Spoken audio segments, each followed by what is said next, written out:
Alrighty, ladies and gentlemen, welcome.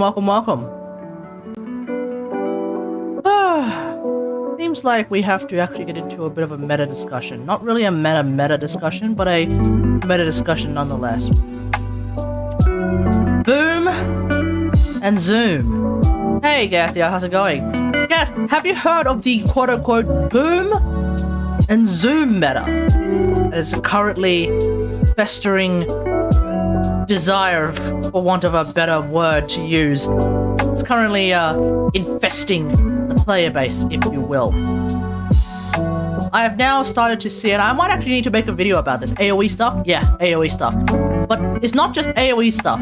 It's specifically using AoE weapons whilst being a particularly fast warframe. The way of clearing an extermination mission as quickly as possible, but then doing so on public maps, on pubs. And this is something that has started to, this is the kind of meta that has actually started to pick up quite a lot of posts on the subreddit.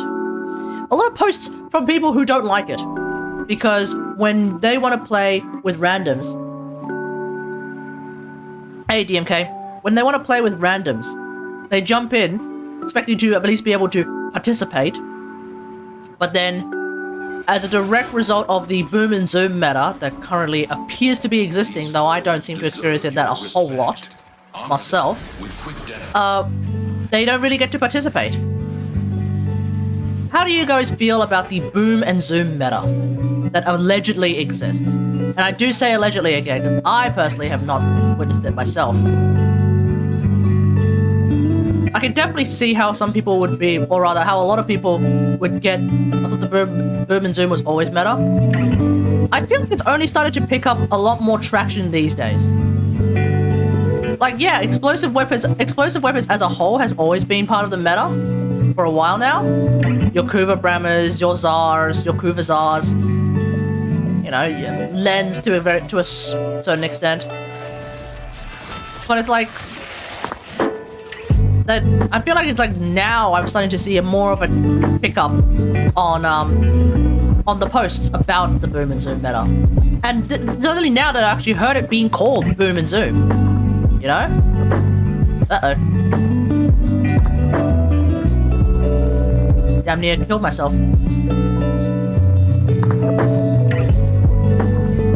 Like, in the grand scheme of things, it's not a problem. It's not a huge deal, I think, in the grand scheme of things. But certainly for like a public mission, like, sort of like the health of a public mission, yeah, it is pretty scuffed, eh? The idea that one single player will then go out, zoom across the map. Huh?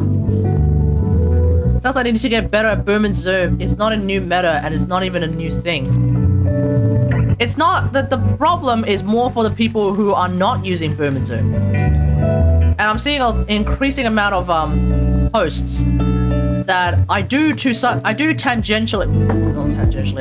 ultimately understand and empathize, because it's like if you're not playing boom and zoom, then you jump into a public mission and you don't get to do anything. It's like you want to use something else. You know, you want to use some other weapon, some other character, some other warframe. You don't want to be the Ghost player or the Mirage who's just running around with Kuva Brahma all the time, killing normal enemies for some reason. I think people shouldn't do public matches. It just sounds like being an ass. Shouldn't do it in public matches. That just sounds like being an asshole. Exactly. Like, and then a part of me wonders, like, okay, hold up. You're really going to go all the way into doing boom and zoom in a normal mission? Why? Are you so terribly bored of normal missions? If that's the answer, well, if that's the reason, well, then okay, fair enough. But like, I don't know. It just seems really strange that, like, it really just seems really strange to me.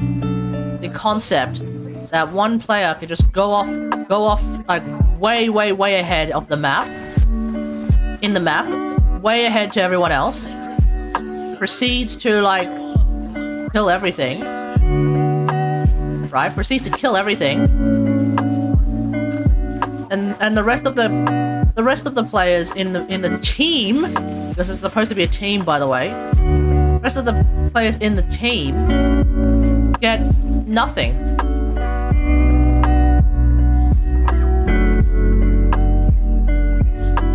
Imagine being MR1, going into a public match for it to be over in 20 seconds. Yeah, exactly. And that's if you're doing... And that's the strange thing. Like, apparently, it's happening a lot in normal missions. Now, let's have a look at this guy that we're seeing here. We've got a Korra who's using a Kuva Brahma. So the Kuva Brahma is expected, but I don't think you can do boom and zoom with a Korra. Unless you're running, like, I don't know, infested mobility Korra, which I guess is a bit weird, but... Like, generally speaking, you know... We're still holding strong, right? And I'm screwing around with Garuda. Awesome, right?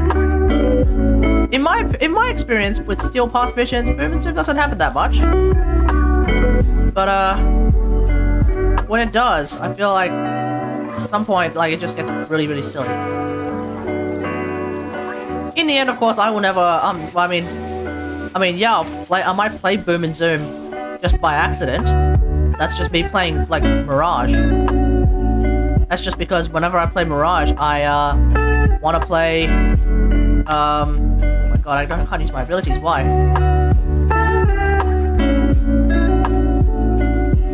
Because whenever I play Mirage, I do want to use an explosive weapon, because it's pretty fun to use an explosive weapon with Mirage. So, you know, sue me. But I'm not doing it just to, like, clear the map in 3 seconds. I just do it because I just like it. I just like her. And I like to use explosive weapons with her. Or Super Vandal, even.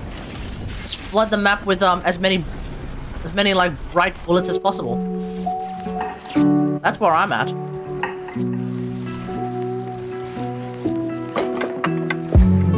In typical fashion, though. As soon as any kind of meta discussion is discussed, not just on Warframe, not just in the Warframe subreddit, but also in, like, other games and other game forums, as soon as like something to do with the meta is discussed, the discussion turns like uber toxic, uber quickly. Have you noticed that? It's not just Warframe, Genshin as well. The discussion just goes. The discussion just has to get needlessly personal.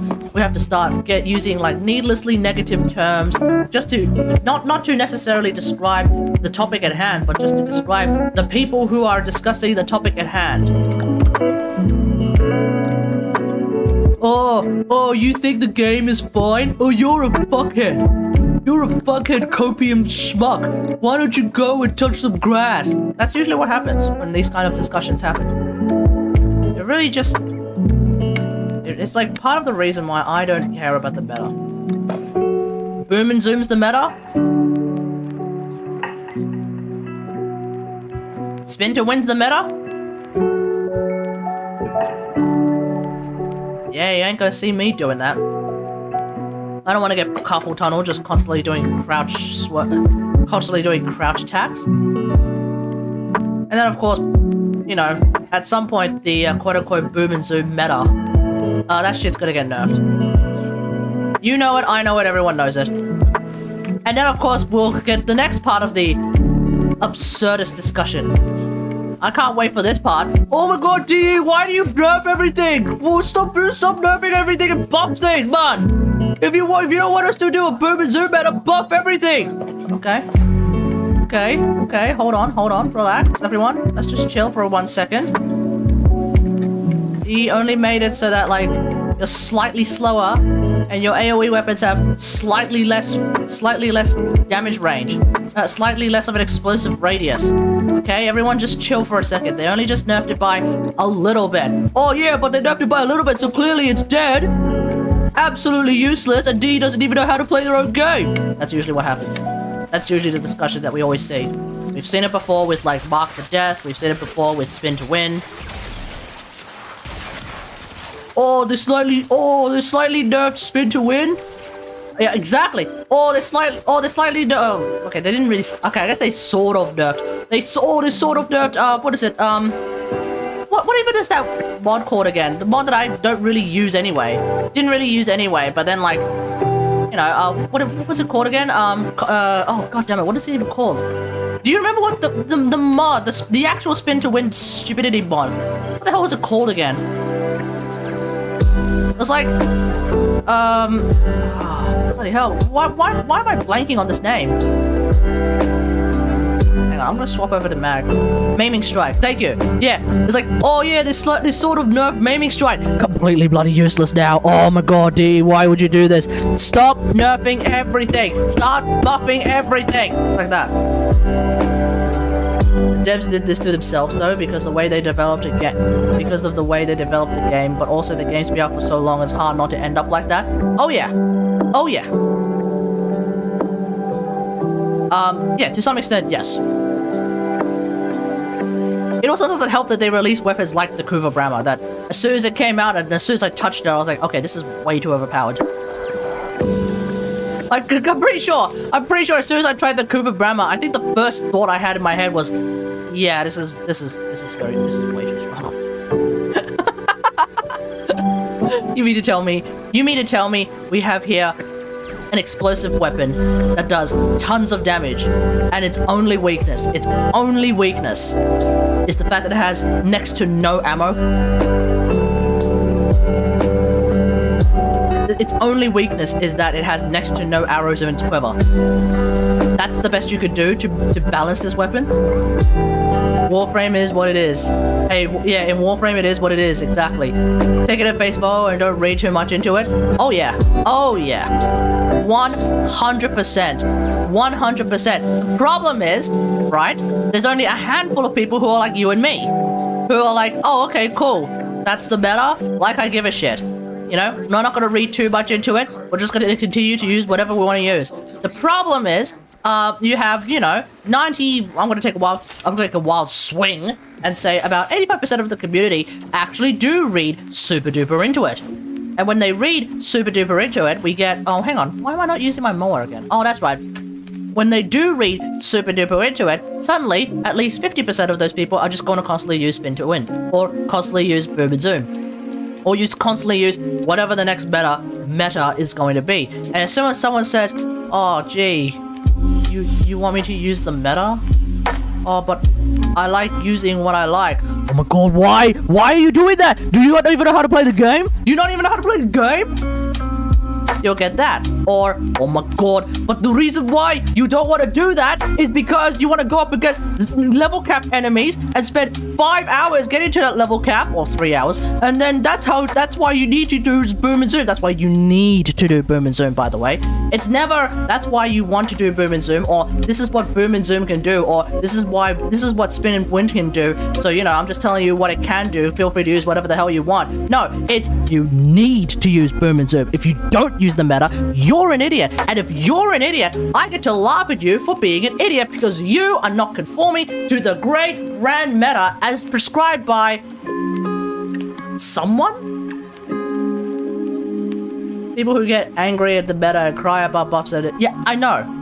I don't know anyone who cries about buffs. They say that, but their mob config is trash. Yep. They say that, but then they tell me, "Oh, why aren't you using this bag build? Why aren't you using this bag build that has like no duration, no range, and like 500% power strength? You need to use this mag build. This is the only mag build that matters." And I'm looking at it like, wait, this is only a mag build that's for magnetize. That's the meta with that I don't know if it is still the meta, but like that was like the meta that I kept seeing with a lot of mag builds, which is like, "Oh yeah, no, this build, this mag build, all of your abilities are useless except magnetize, because magnetize is the only thing that matters." And I'm like, hold on, have you not played mag for more than 3 seconds? How could you possibly, how do you reach that conclusion? How do you do that? I'll tell you what, fucking dead ammo drum. Yeah, what? It's like, so I remember when I actually used to, react to, Warframe videos for a bit, and then I kind of figured, nah, fuck it, I'm not gonna do that no more. Like, there's so many people, there were a handful of mag builds that I look at, and there was like one that actually looked like a decent build. That actually tried to use the entirety of the Warframe. And then the rest of them were just like, "Oh yeah, nah, this is just a magnetized build. You don't even need to worry about her other abilities, man. You don't need to worry about her other abilities at all. Why are you even using the other augments? Sack the other augments, man. Magnetized discharge is the only one that really actually matters at all. And even then, don't even go to use it. Don't even go to use it because I'm already using like 500% power range somehow. It's not even possible, but like I'm using like 300% power range and like 500% power strength somehow. And so obviously I have like no duration. All you gotta do is just press 2, wait like 3 milliseconds, and then everything blows up. Oh, okay, cool. So what happens to the rest of your abilities? Oh no, bro, I'm just not using them. Okay. And this gives you enjoyment? This makes you excited? Okay, you are a strange person. Can't really do anything about that, but hey, you do you. Meanwhile, I'm going to enjoy playing Mag by using her entire kit. Woo! How about that? What a novel concept, doing things that actually seem fun. So yeah, boom and zoom is a thing. It's been a thing for a while, but only recently have I noticed that it's received itself a name.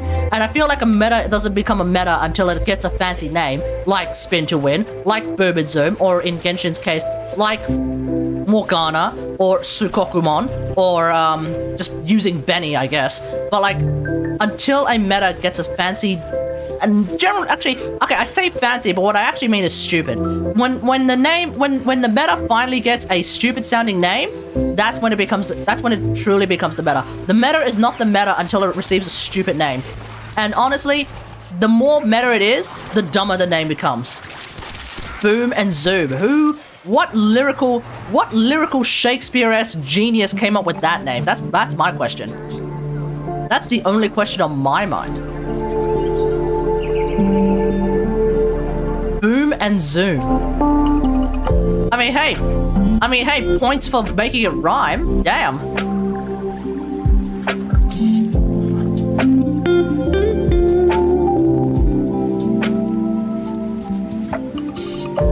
Wait, why am I doing... Oh. I was wondering, like, wait, why am I doing corrosive damage? That doesn't make sense. And then I remember, oh, I think we... Wait, do we have a Siren? Yeah, because we have a Siren on the team. And we actually have a Siren who, unusual, is actually using her first ability augment. That's exciting. We don't see that often. The war community in a nutshell, 50% with less than 50 hours crying about something, 49% of elitists don't have one. Then you have the 1% of the just don't give a shit. Yep, that's where I'm at. 100%. Except for Railjack. If you're not using Levant engines, fuck you. I'm kidding. If you're not using Levant engines in Warframe, if you're not using Levant engines, chat, go fuck yourself. That's basically what you sound like. That's basically what you sound like. If you're not using specifically Zetki Photors in Railjack, you're a cunt.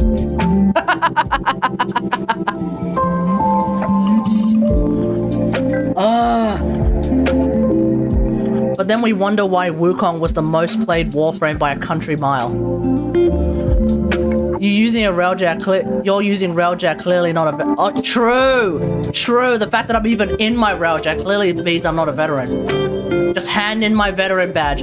Clearly 9 years of playing this game means absolutely nothing. We hate Railjack? Oh yeah. No. The best part is, the better is, oh, we hate Railjack, but we actually like Corpus Railjack. Meanwhile, I'm sitting here thinking, wait, how? Oh, because you hate Railjack. Because Corpus Railjack is just, like I said, Railjack with a side of Railjack. Railjack, warning, may contain traces of Railjack.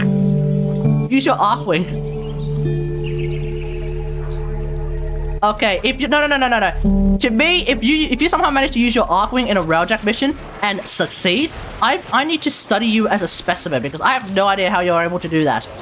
My Arcwing experience is literally just struggle street. Day in, day out, every day. Every time I try to use my Arcwing in a Railjack mission, all I'm thinking is, what the hell is this struggle street mentality? How do people actually make this happen? How are you not just getting completely dominated by the guy's Railjack? And then I guess the next thought is, oh wait, 99% of Railjacks are probably trash garbage to begin with because nobody watches my videos! No, that's not true. Some people watch my videos.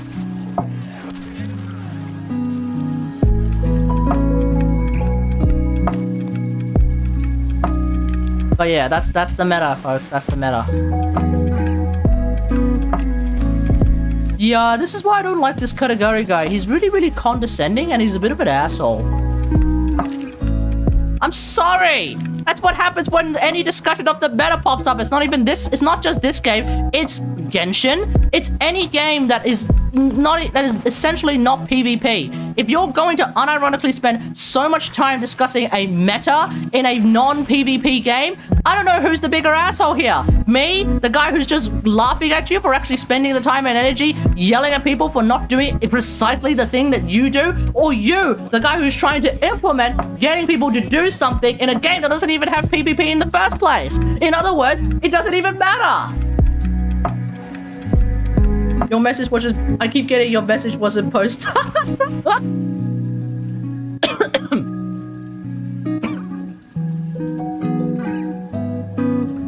You can't type Railjack in the same line? Okay, first off, are you trying to type the sentence, quote, I want to jack off while you rail your own mother? Is that what you're trying to write? Because then, yeah, absolutely, your message cannot be posted due to conflicts with the channel moderation. Oh, wait, you're trying to do... Oh, no. I know what's happened. I know what's happened. I know what's happened. Let me have a quick look. This is something that Savage did. Which means it seems like there's still some words that are stuck here. Give me a sec, mate. Give me a sec.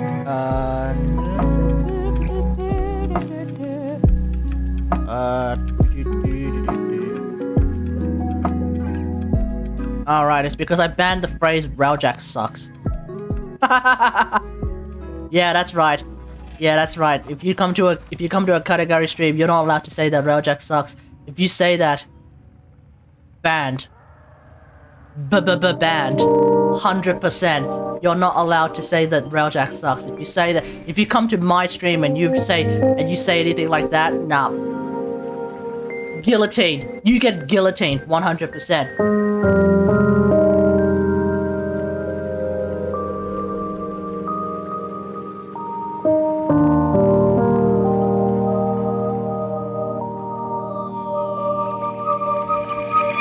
Category the dictator.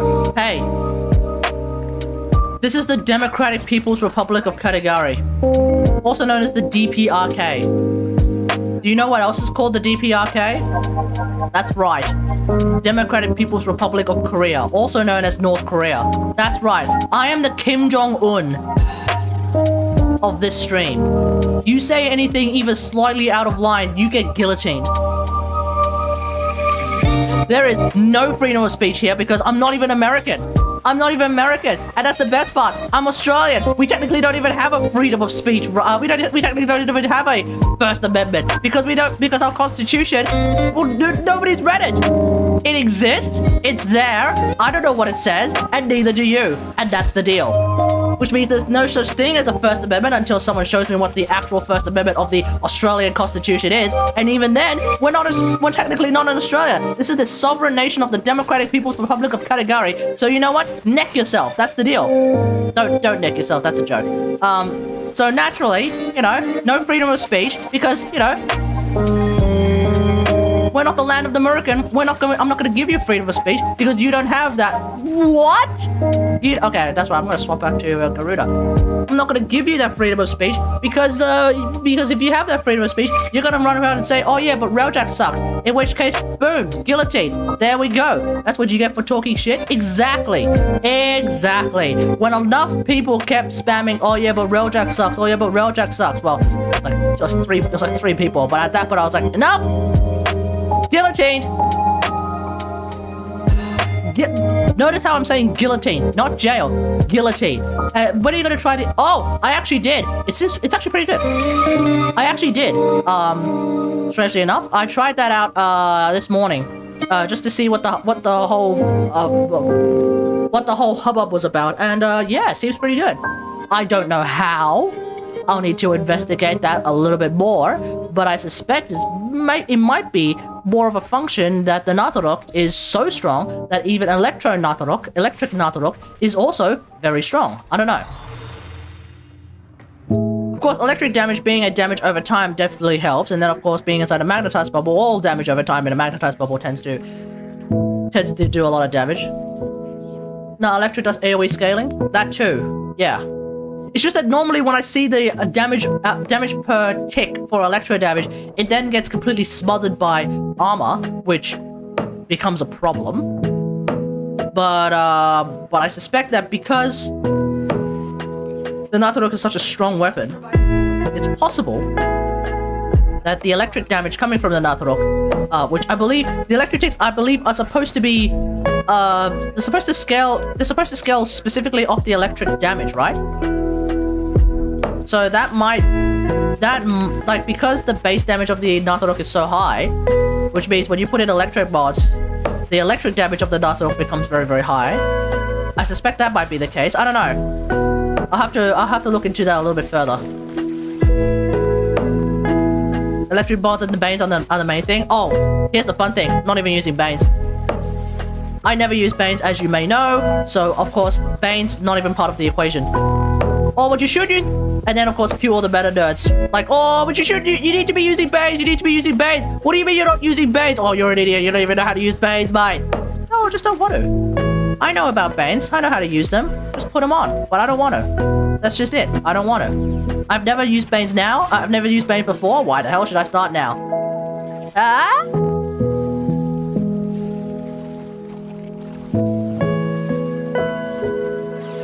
How dare you not? Yeah, Banes are the best mods. I didn't realize I was in a toxic cloud, so I used my bloodletting and it died instantly. Whoops. The only game where being racist is good. True. That is 100% true. Well, I mean, keep in mind that this is a game where we're basically killing Grenier by the billions. We are causing like entire genocides of Grenier on a near constant basis. Every day we log in, 1 billion Grenier die. And that's like a conservative estimate. It's probably like 5 billion Grenier who die every day. Just by one player, by the way. Tenno, basically Germany. Yeah, we're space Nazis, sorry. Oh, hang on one goddamn second. What the fuck? There's so many connotations to that. There's so many implications with that particular statement. Oh, Jesus Christ. Did we just walk into like 55 layers of yikes? I think we just did. Yeah, I did say it, and I would like to apologize. I didn't realize that we were just walking into basically a complete trash heap of yikes situations. So many connotations, so many implications with that one statement. Bigtimus ooftimus. You don't accept? Oh, well, tough. This is the DPRK. If the leader apologizes, you must accept.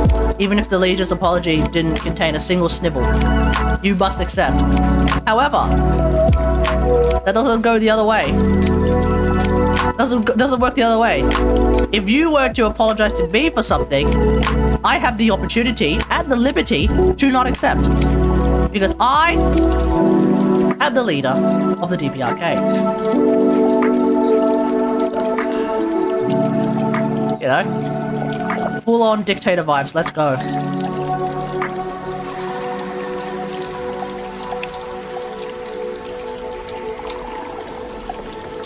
Because what do you get as a what the hell happened here?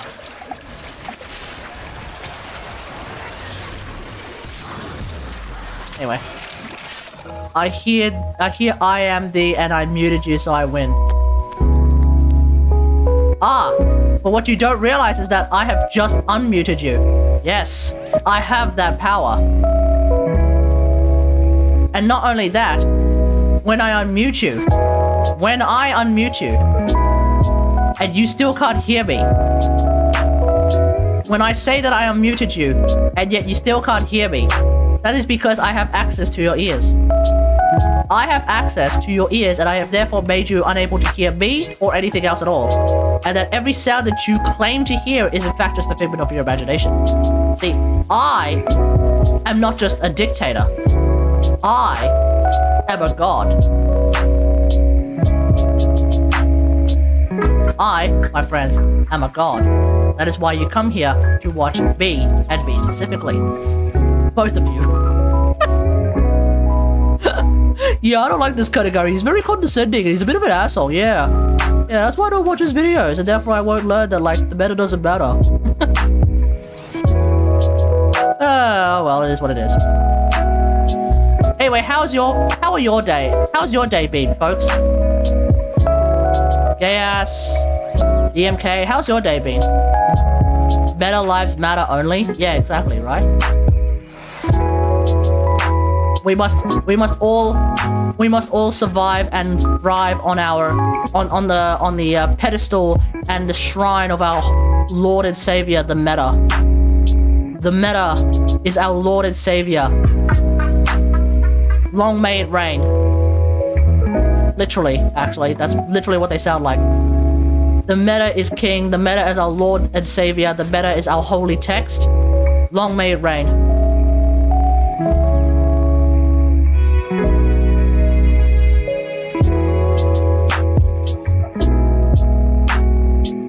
Been in my business course all day. I do not want to do it, but I get a free business grad, but I don't have to pay back.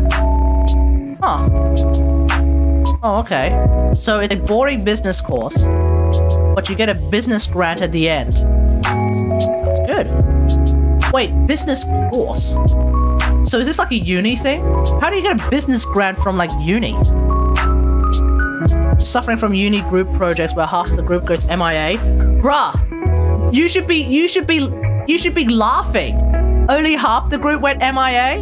Usually with a group project, all of the group goes MIA except for you. except for the one person. It's through NEIS.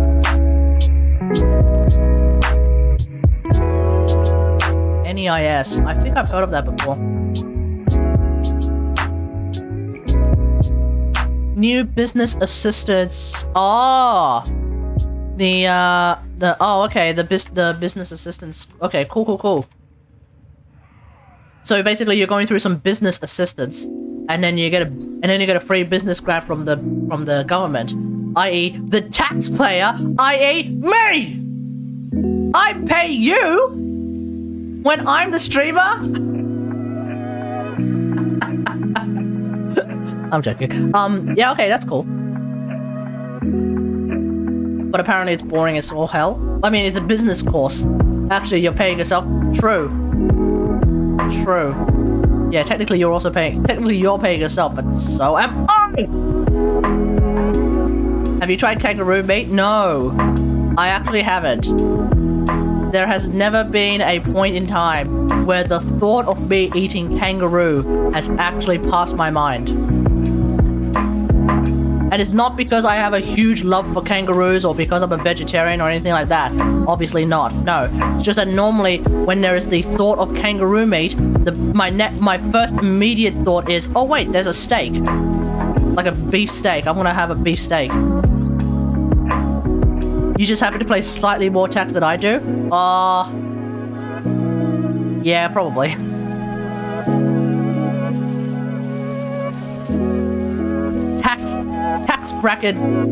Tax bracket dick size measurement contest is a very strange dick measuring contest. Not one that I have ever considered participating in. Oh my, you trying to be all high and mighty because you pay 37% tax? Oh my, I pay 45% tax. Get on my level, you stooge. Eat kangaroos are assholes. Spoken like a true farmer. If you're a farmer in the outback, farming like wheat or cotton, or like some other shit, yeah, absolutely. Kangaroos are assholes. 100%. That's the thing that a lot of people don't realize about Australia. A lot of the foreigners, especially the Americans, are like, oh wait, but it's your cute and cuddly animal, mate. Why would you kill, murder, and eat your cute and cuddly animal? Because the cute and cuddly animal is too busy stomping out all the damn wheat. It's too busy running amok in the damn streets. It's too busy choking people's dogs and bashing each other up, mate. What you don't realize is that our animal on our coat of arms literally kills people. Constantly, even, maybe. What you gotta realize is you put a pair of boxer gloves on one of our actual native animals and they'll beat your ass. They'll actually beat your ass. And his name is Roger Jr. And he exists in Tekken. He exists in Tekken for a reason, because he's real. Australian animals kill people. They're not like your friggin' bald eagle. Friggin', like in America, you're apparently not allowed to kill, let alone hunt, let alone eat a bald eagle. So no American in the world knows what their own animal tastes like. Meanwhile, in Australia, we kill kangaroos, we hunt kangaroos, we chop them up, we sell their meat as steaks at Coles. Like, imagine that. Imagine going into America, into like a friggin' Costco or a Walmart, and then finding bald eagle steaks. It's not gonna happen in America. It's never gonna happen in America, because they're all too lily-ass to try and do that. Meanwhile, we have kangaroo steaks, dude. Unironically, right there, kangaroo steaks, an entire kangaroo meat section, and goddammit, apparently it's tasty. Our national animal is apparently very tasty. Yeah, exactly. We lost a war to the emus.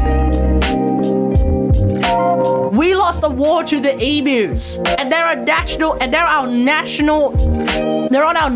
bloody emblem. You've got in front of what is it? The Parliament House. In front of the national emblem is a kangaroo and an emu, an animal that has been documented to choke your dog dead unless you smack it in the face, and another animal that we unironically lost the war to. So if you want to come to Australia, get ready, because drop bears are going to drop from the trees and claw your face off. That's the deal.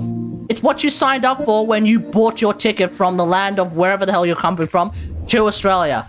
You buy your ticket, you have tacitly signed the agreement that we, the Australian public, will not be held responsible, nor shall we be held liable when a drop bear drops from the trees and claws your face off because you decided to go off the beaten track.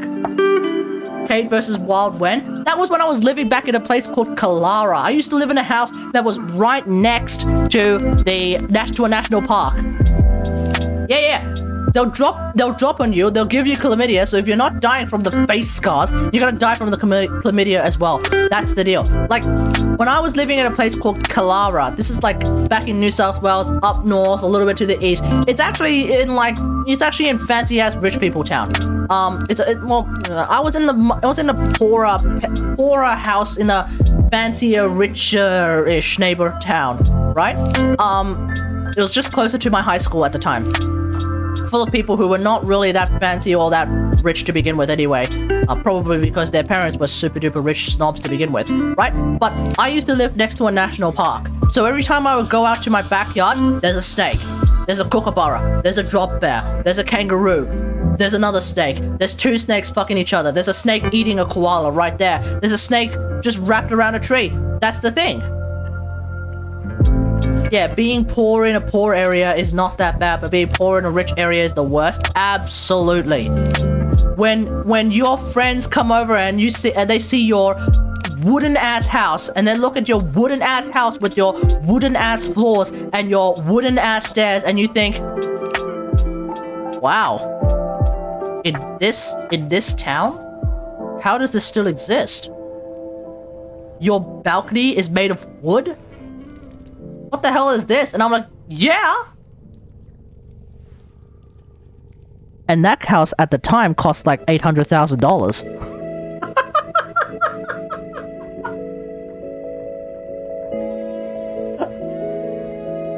$800,000, dude. Yeah, you're like, this is a fucking vintage wood, bitch. Yeah, exactly. The housing market at the time was so completely scuffed that, like, even being in the poorest looking ass house with I was in a poor ass looking house, surrounded left, right, forward, backward, up and down, surrounded by really nice, rich looking houses, with the possible exception of the one directly out to the front and to the left. Directly out to the front and diagonally to the left. That one was also a poor ass wooden looking house. The rest of them, brick. The rest of the houses were like these big brick houses with like yards and like water features and all that stuff. And you go up the hill and you find more big ass brick houses with like 3 stories, and they've got their own yard. They've got everything, right? Hey, Soup, how's it going? And then you got me with my own like friggin' wood ass house that doesn't have a yard because my yard is the national park. And yet, unironically, $800,000.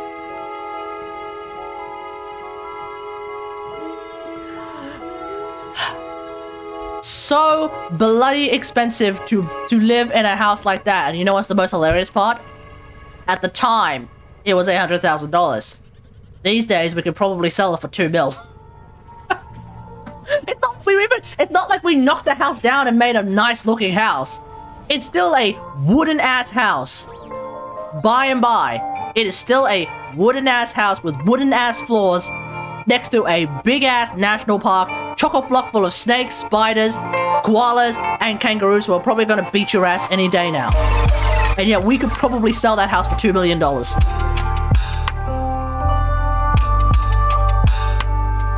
Wood on the outside looks better than on the inside? Yeah. Yeah.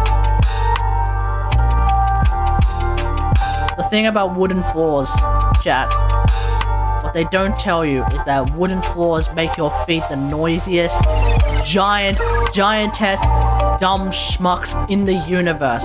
You cannot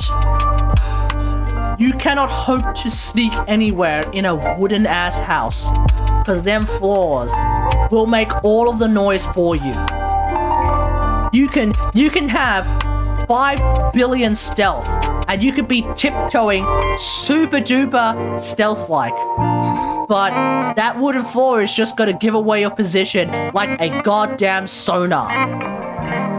You might as well be playing full-on sonar banshee at this point. Like, no, your parents might as well be telling you that there's sonar banshee every single time, because they can hear you no matter what. You want to sneak out and go and get drinks with your mates, despite the fact that there's no pub anywhere for like the next 3 hours if you want to walk, because this entire town is chock-a-block full of old people who are going to vote for that prick Paul Fletcher. Oh, what a prick. So despite the fact that there's no pub in town, because the pub is in the next town, yeah, you want to sneak out? Yeah, good luck, because as soon as you make one step out of your door, out of your bedroom, yeah, we can all hear you, mate. We can all hear you. You can hover and the wooden floor would still make noise. Exactly. Exactly. There are no pubs in Brisbane. I'm talking about back in Sydney. I'm talking about back where I used to live next to a national park. There are plenty of pubs in Brisbane, but there weren't that many pubs in a suburb. Yeah, bushland. No, I wasn't living in bushland. Luckily, I was still living in a suburb. This is New South Wales. This is like the North Shore, New South Wales, where everyone else is rich except for you. So like that's the deal.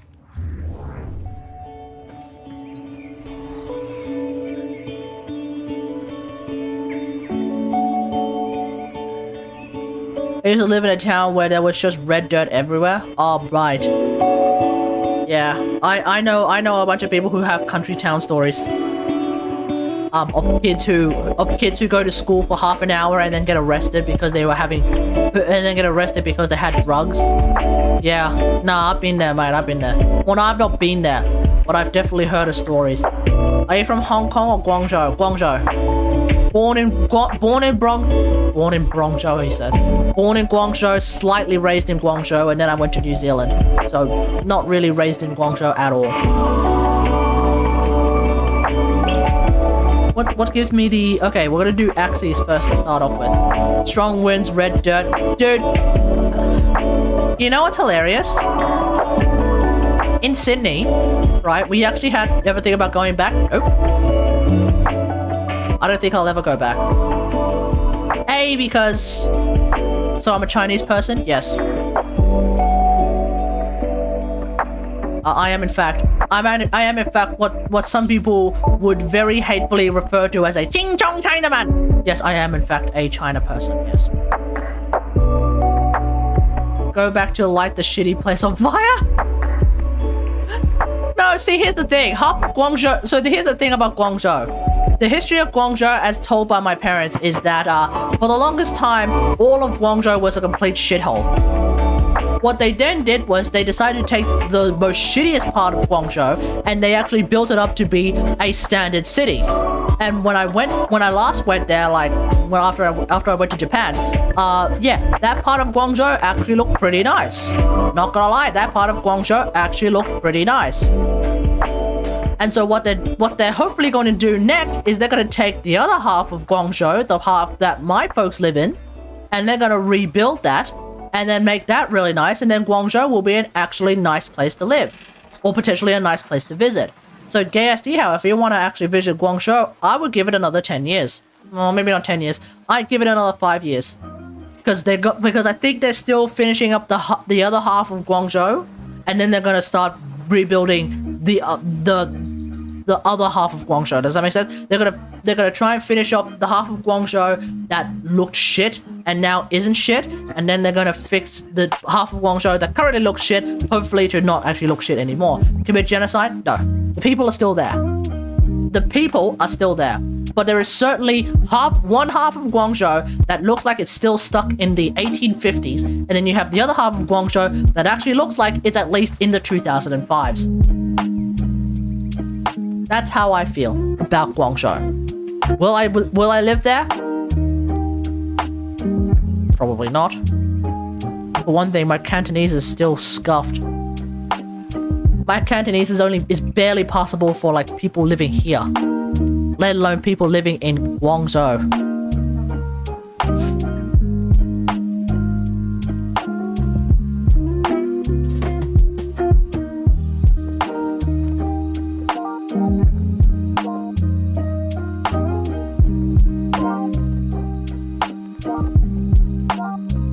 Let me just set up this recruitment chat thing.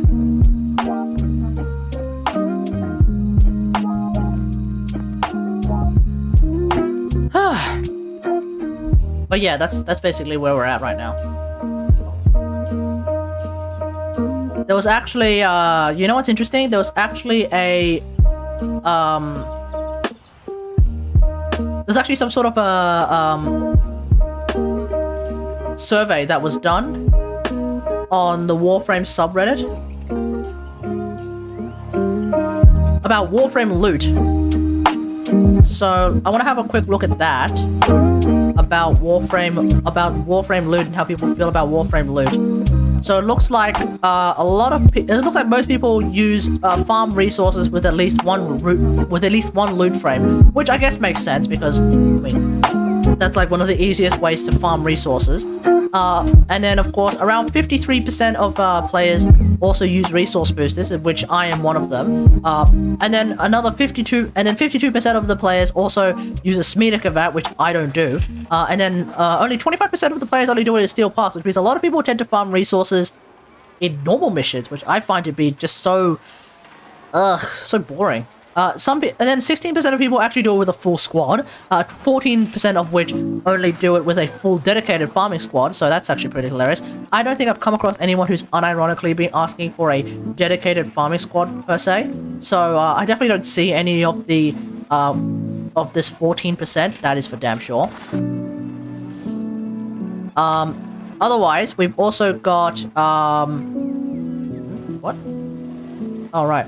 Yeah, otherwise, 12% actually don't actively farm resources, which, come to think of it, I think that might be me. I've met so many MR20s that are scared of... Why? Why would you be scared of Steel Path? It's not even that hard. Like, bruh, that's not even that hard, bruh. Imagine being scared of Steel Path, a thing that's existed for so long and yet is not that difficult to deal... Oh, hang on. Oh no, I picked the wrong relic. One sec. Oh, it's S10. Shoot.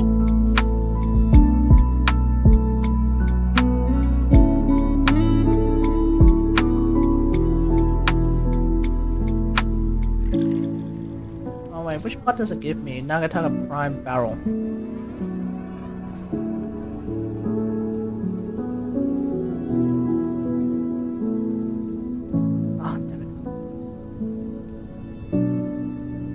Nagantaka, whoa, Prime Barrel. Alright.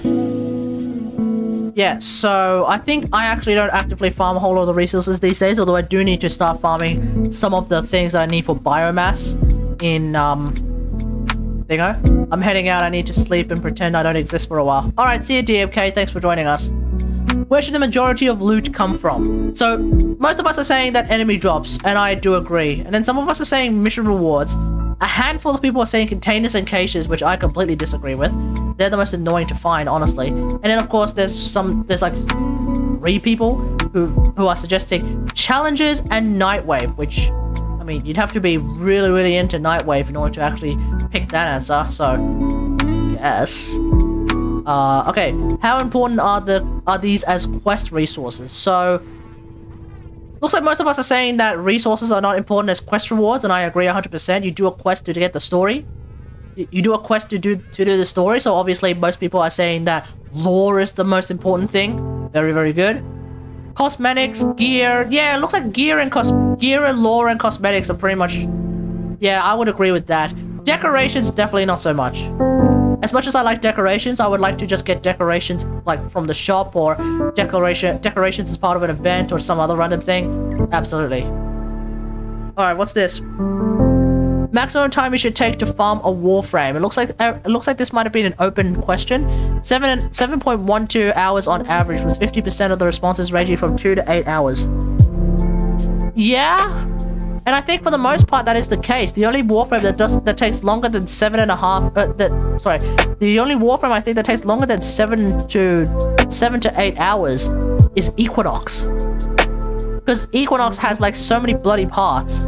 And because the RNG doesn't take into account which part you actually have, which means you'll end up with you'll end up missing one specific part, right? You'll end up with missing one specific part that will never drop. And such is the case with Equinox. It took me like 3 months on and off of farming just to get Equinox, which is Equinox regular, just so that I could subsume her and get Rested Rage. So like Equinox regular is like the most ludicrous warframe to farm.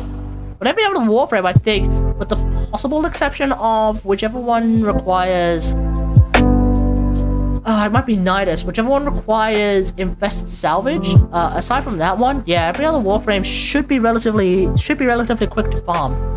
And then, of course, there's the Primes, which are sort of really easy to farm.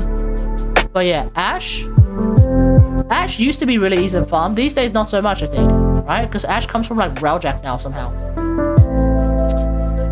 Which, for a weapon, people are saying 4.7 hours, which I think is also pretty much on point with what we have. The only weapon that takes bloody forever, in my recent experience, is of course the Ambassador. But aside from that one, I think most weapon. Oh no! I'm forgetting about how Detonite Ampule exists. Any weapon that requires things from invasion missions, they'll take 3 years. And that's 3 years because you and I do not do invasion missions a whole lot, do you? I certainly don't. Which is why I'm never going to get to MR30 at this rate. Because a lot of the weapons that I still need to do for MR fodder, they're basically locked off behind Detonite Ampules, Detonite Injectors rather, Field Drons, stuff like that. Like, stuff that I don't do those kind of missions for. And I also forget to build on a near constant basis. It takes me like, what, 3 days? Just build a single Detonite Injector? Yeah, sack that. Which mission type has the worst loot time distribution? Mobile defense being the top one. Mobile defense, and interception? Absolutely. Survival is only a 5-minute thing, so that's fine. Excavation has a bad loot to time distribution, mainly because your excavation driller tends to die. Because you're not, because you're not really sorting it out. Excavation, and that's why Cryotic is considered the least fun to farm. And that's because your excavator just runs out of power, or even better, your excavator just gets blown up because someone somewhere decided to just snipe it. And you don't know where they are, but the thing just blows up anyway. And you're like, well, damn, okay. Argon crystals, Argon crystals at number 2, which is pretty hilarious. Because all I need to say is, hey Google, I need an Argon crystal, and then boom, I suddenly get Google to tell me that, hey, war is here. And then, I do that, and suddenly I get a friggin' Argon crystal. So, you ask Google for an Argon crystal, and you get an Argon crystal. That's the deal. So what a lot of people don't realize is all you have to do is just ask Google for an Argon crystal, and ye shall prosper. Salvage being at 0%, mainly because when you're farming for salvage, you're not even thinking about it. Who in their right mind actively looks at their salvage count and is like, oh shit, bruh, I actually need more salvage. Nobody thinks that. I don't even think new players think that. New players don't even know what to spend their resources on yet. So when they just start playing the game, they already have like 30,000 salvage out of nowhere. So yeah, of course salvage will be sitting at number 20, and by extension alloy plating and nanospores as well. Like, the reason why I have 3 million of those is because I don't even think about them. Where's Kuva? Kuva's somewhere in the middle of the list. Do I consider these good evergreen rewards? Credits? No, I don't give a crap about credits. I have so many of them, it doesn't matter to me. Rare resources are a good evergreen reward. Absolutely. Rare mods, definitely a good evergreen reward. Endo, to me personally, I don't really care about Endo because I have so much of it now. I think I have like 400,000 Endo just sitting there, and I have potentially 2, I want to say, legendary cores. So yeah, I have no reason to use any of those at the present moment. Kuva is fine. Void relics are great, and arcanes are amazing. Even the weapon arcanes, despite the fact that I have like 50 of each now, probably, arcanes are still great. What is the best evergreen reward? Obviously, arcanes. Obviously, arcanes. Seems like at least a lot of people like Forma as well. So yeah, there we go. What if there's no more Smeater charm buff in trade for enhanced resource drops in general? Oh! That's my life.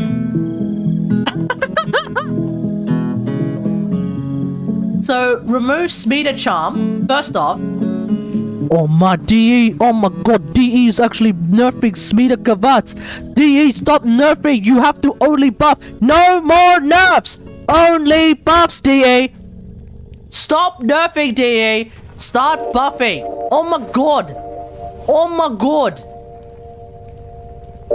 Oh my freaking god, stop nerfing everything, DE. You're gonna remove Smeater charm? How could you do such a thing, DE? You have to just buff. Never nerf. Never nerf. So obviously no more Smeater charm buff. That alone is going to cause a riot. Despite the fact that the increased resource drops will be great for those who were using the Smeater charm buff to begin with. But of course they can't like look through and ahead of the fact that there's no more Smeater charm, so they're going to just kick and scream anyway. And those people, my friends, are the people who said, nah, this is a bad change. What if Smeater charm can be equipped on other companions as well? Would it help with companion diversity? Well, yeah, obviously, that's what happened with that's what happened with Vacuum.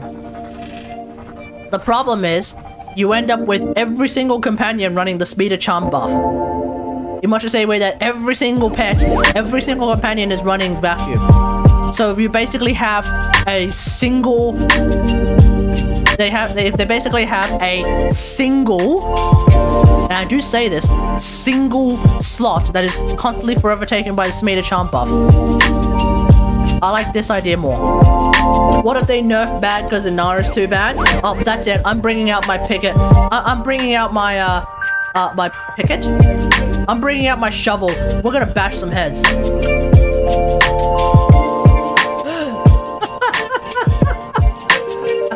Don't you dare touch my bag! Because remember, no nerfs, only buffs.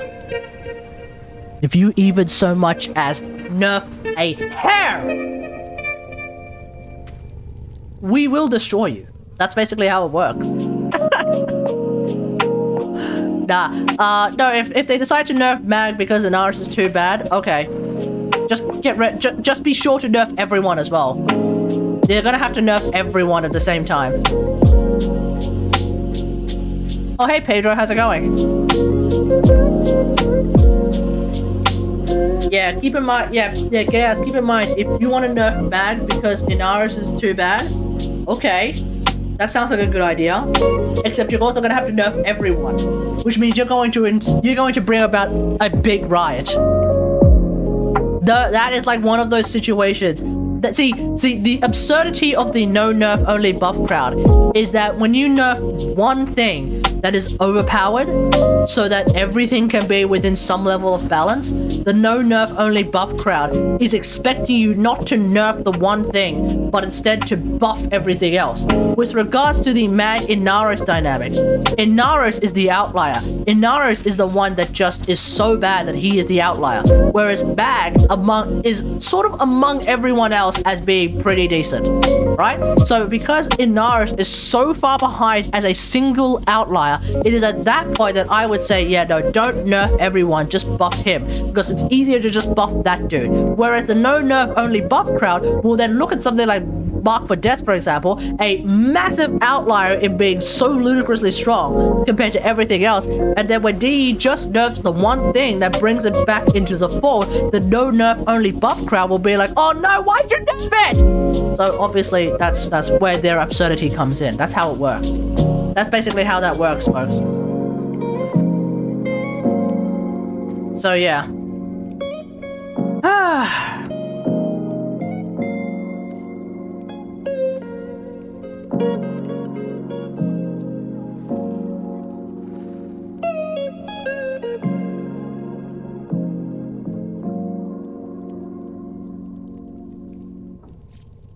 Alright, I need to hosting Axie.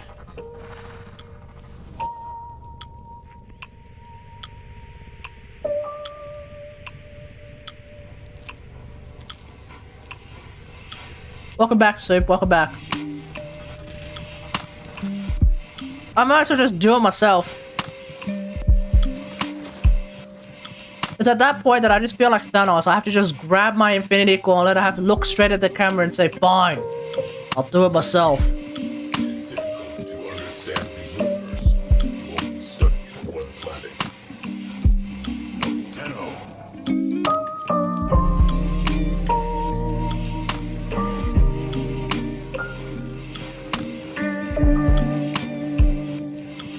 Alrighty, let's do this. Voids. What am I doing? What am I doing? I am trying to get Nagantaka Prime.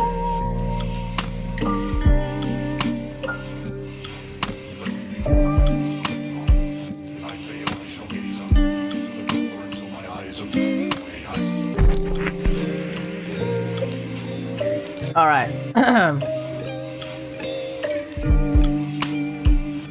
Nagantaka Prime. Don't need to upgrade it in any way, shape, or form. Yeah, KAFK. Checking out a survey. There was a survey on Warframe.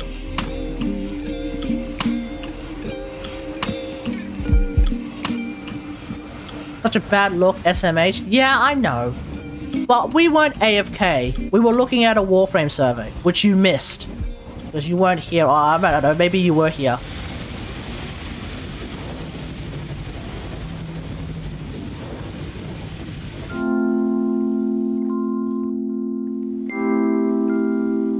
Oh, no, bruh. I didn't see him. He was lying on my bed. And yet you decided not to be part of chat. How very AFK of you.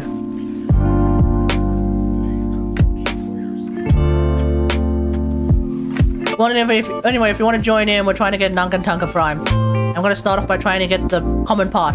Now watch me somehow fail at getting the common part. By the way, do you have a good Railjack build? I have no idea what is good. Yeah, I have a Railjack build. If you want to check out my Railjack build, you just have to look around my channel for the stuff of what is it? What did I call mine now? Shield of Ire. That's right. You just have to look around for my my Railjack, which is called the Shield of Ire.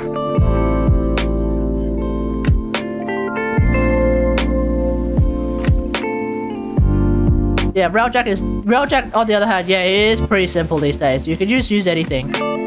You don't need a very specific... There's no, like, specific dedicated build in Railjack.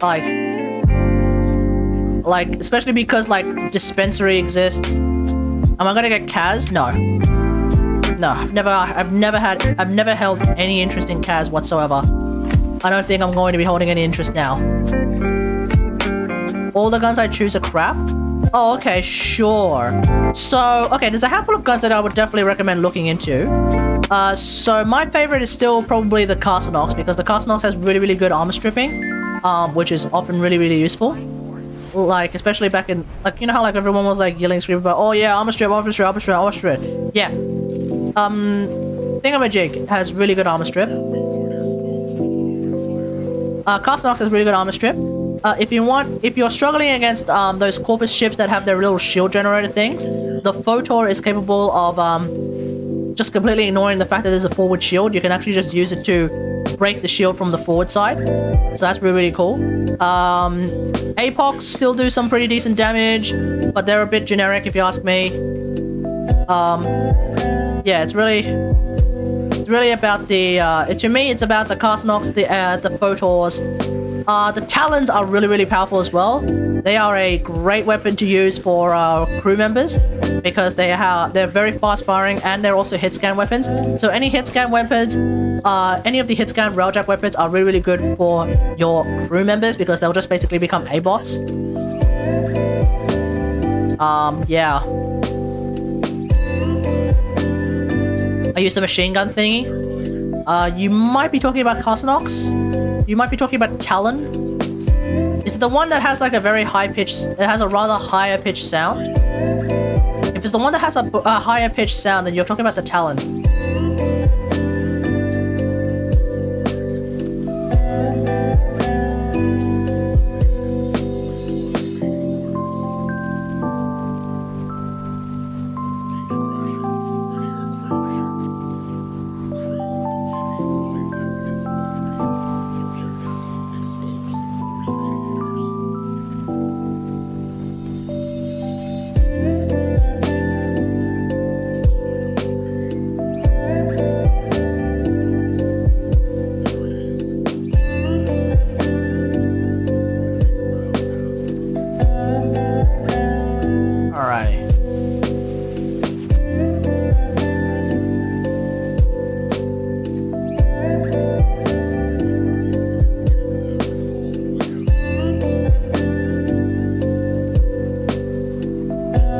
I should put out a survey about like which type of missions people tend to use for relic hunts, or rather for relic cracking. Do they prefer the thinger? Do they prefer void storms, or do they prefer just fishes? I suspect the majority are gonna say fishes because fishes are faster. Okay. I find void storms to be tolerable. I find void storms to be the most tolerable. I don't really like thingamajigs. Oh, what is this? What is this? The Brosheim school of going up to be as close as possible to a friggin' cruise ship as possible? I prefer buying sets. Spoken like a true capitalist.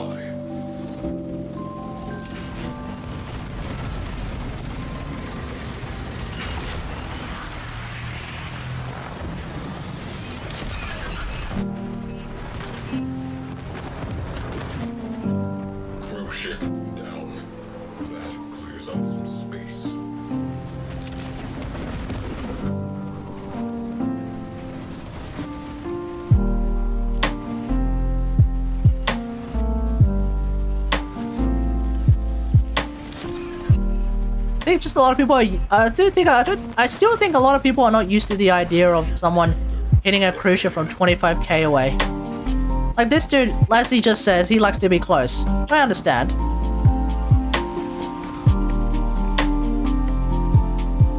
But like, I don't need you to be that close. To this day, I still don't understand those people that buy Wukong Prime sets for 200 plat in trade chat.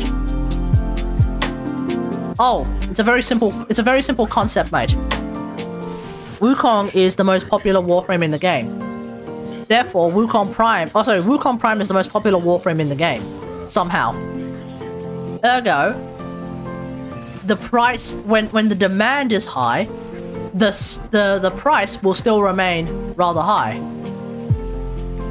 Despite the fact that Wukong despite the fact that Wukong Prime has existed for quite some time now.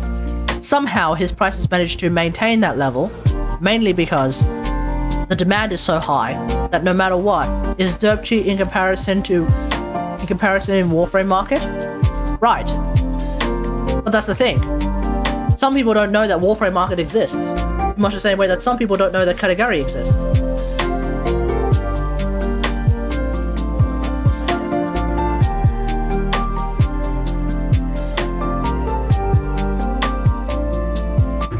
Rush.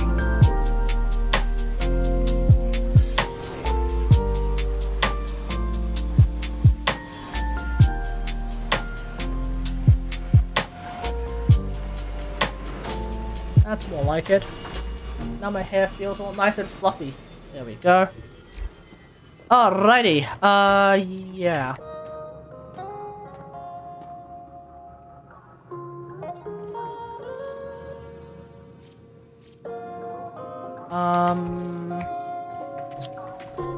Let's see.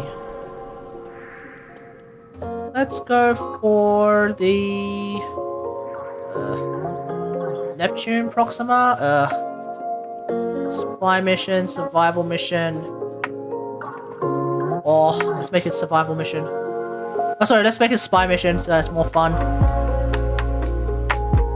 What's this? Okay.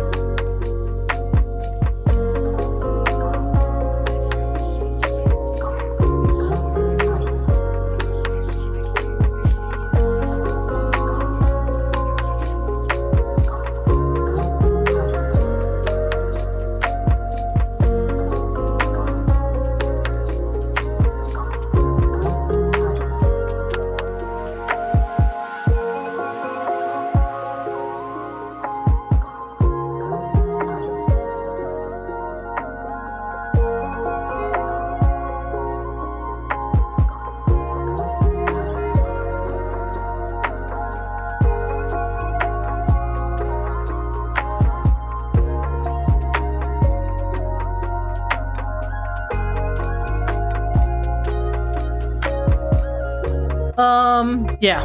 Like, I like to use Warframe Market as a way of determining what the market price is, because that's the easiest way to determine the market value. Unfortunately, there are a lot of people who don't know that the market exists. So because of that, they just try to gauge what they see on Trade Chat. Of course, Trade Chat is just chock-a-block full of people who are trying to scam you out of some platinum. So then naturally what ends up happening is you end up with just people who are like way overpricing it.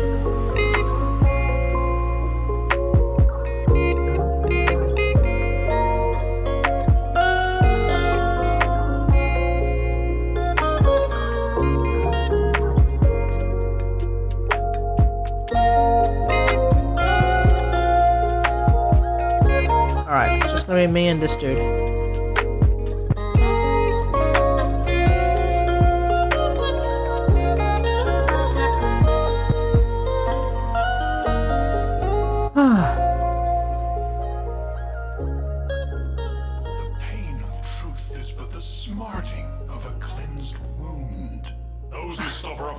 You know what, me and one of my colleagues, we were just randomly chatting during lunch, and the most ridiculous discussion began. We were talking about Pokemon breeding, and this was something that me and Sam were talking about during movie night. How Pokemon breeding works, but it never occurred to me. It never occurred to me that apparently in the Pokemon games, you can actually breed like a Skitty with a Wailord. So you're telling me that in the world of Pokemon, a tiny little Pokemon that essentially looks like a cat can breed allegedly with a big ass whale? How the hell does that work? That's my question. That's the big question of the day, isn't it, folks? How does that work? Because what ends up coming out of that creature? Out of a whoever, first off, who's the one that gives birth? Number one, holding hands. So who gives birth to it?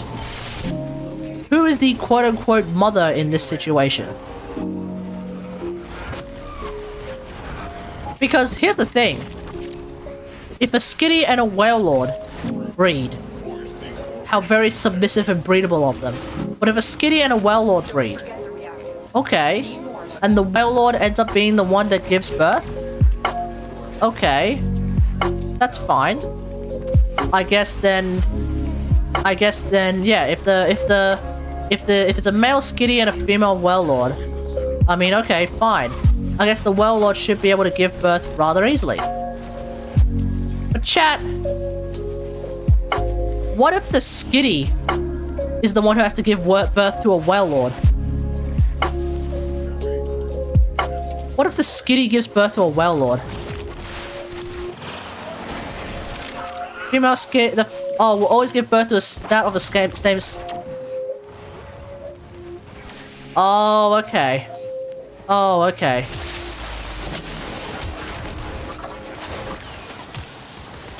Because I kept wondering, like, god damn.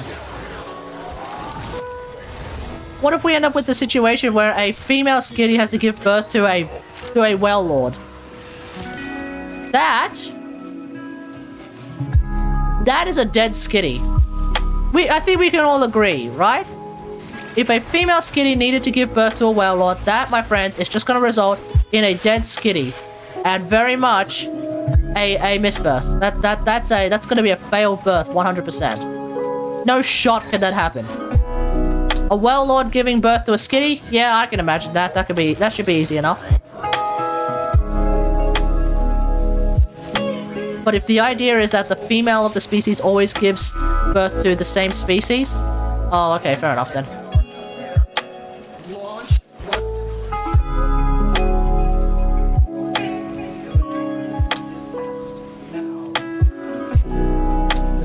As you can imagine how worried I was. How worried I was about the idea of a skitty giving birth to a whale lord. That would have been the kind of job that even Nurse Joy would be looking at and being like, what the hell am I supposed to do here? All of my training as a veterinary did not prepare me for a tiny little cat giving birth to a big ass whale. I am not prepared for this.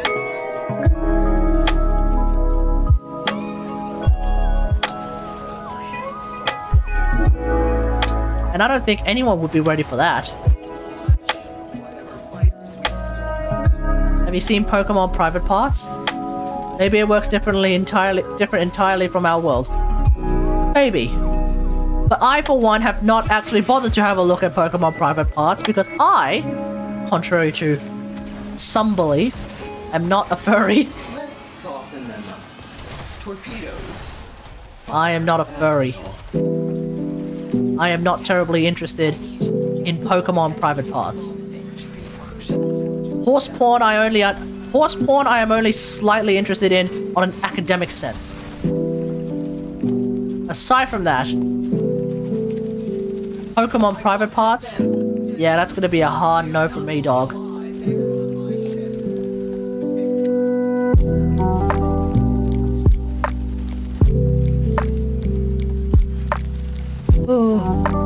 Horse what? Please explain.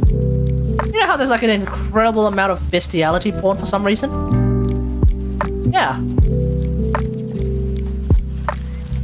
Some reason, like, the most popular of the bestiality groups is dog and horse. And I'm curious, I want to know, I feel like there's an interesting meta-analysis potentially in that. Dogs because they're there, horse because, as the saying goes, yeah, they're hung like a horse. Which means they have very, very large penises. You thought the elephant penis was the largest penis in the universe? Probably is. But it's the least it's definitely not that accessible.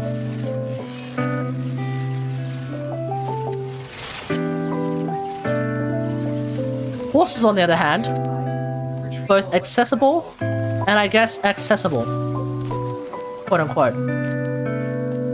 So it's interesting that that kind of pornography is the most popular. You think that like pornography that satisfies an unattainable fantasy would be the most popular. But somehow it is not. And then of course there's the fact that like bestiality is still ludicrously popular as a pornography form, which just makes me wonder how many people really want a fucking dog. There's degeneracy and then there's degeneracy.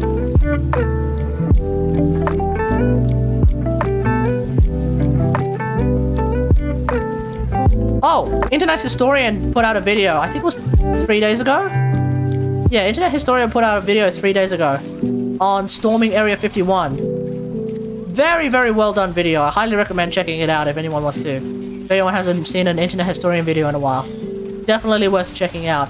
One thing I didn't know about storming Area 51. Did I say storming the Capitol or storming Area 51? I meant storming Area 51. One thing I didn't know about storming Area 51 was that of all the people to show up at Area 51, Riley Reid showed up.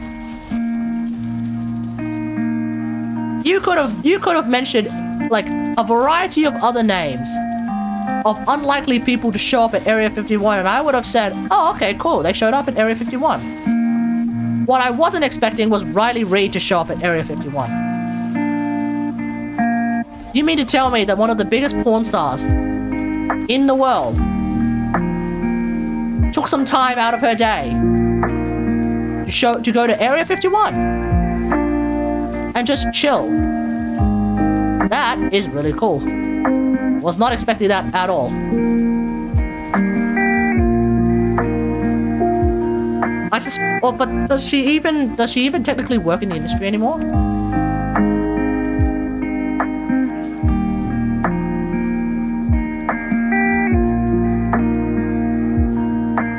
So okay, let's just recap. We managed to get the common part in one go. We then managed to get the uncommon part in one go. Cool. Malicious code.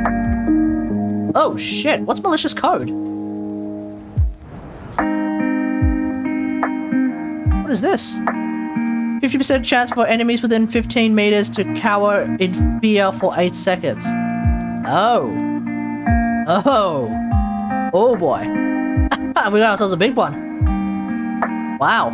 Okay.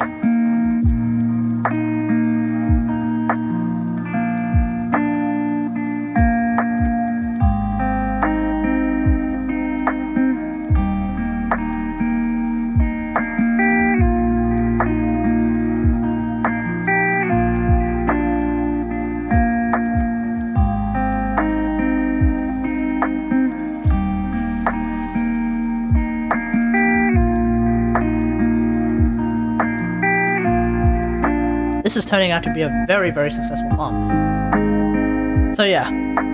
Yeah, Riley Reid showed up to Area 51, and I didn't even know that. That's great.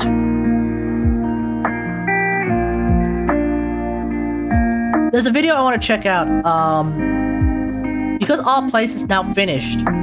The artwork is done. So I do want to check it out in a moment. To see not just like where it's at, but also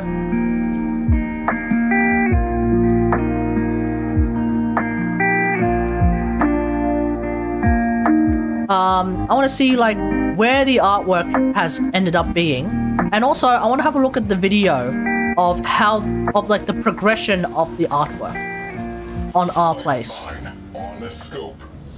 R/place rather. Excellent work, Tenno. I want to see what happened.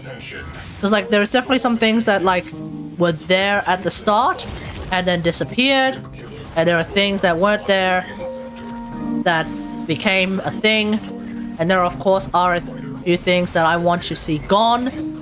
Hopefully they are in fact gone. We'll see.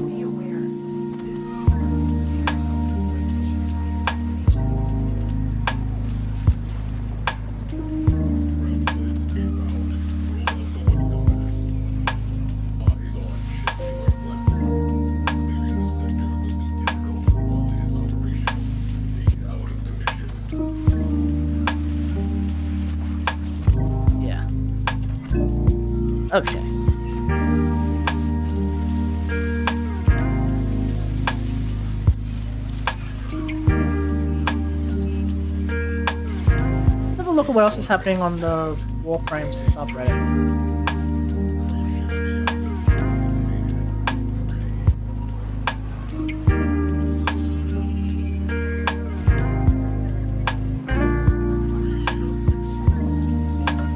Alright, so Radiator, you are done. Wait, where is it? Nope, that's not it.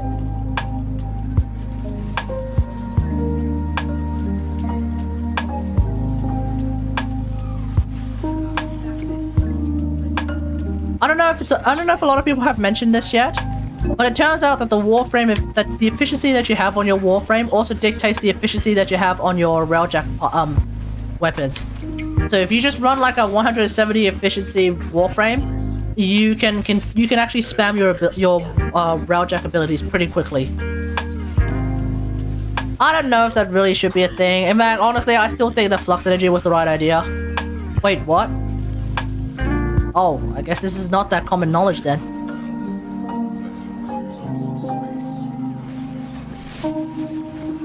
Jaquetta Jeans, hey man, how's it going? Oh, hey girl, lady, hello, friend, person, I don't know, sorry.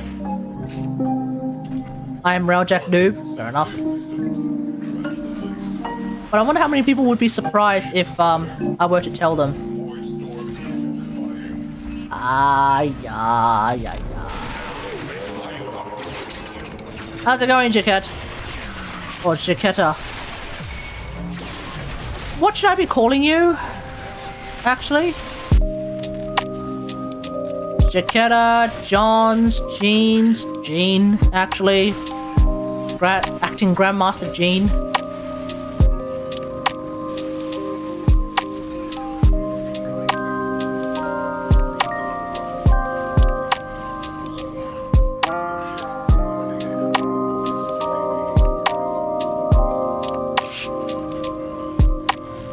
See, I can't hit that fast of a moving target. That's the one thing I can't hit. I can hit from very, very far away. What I can't do is hit a damn moving target.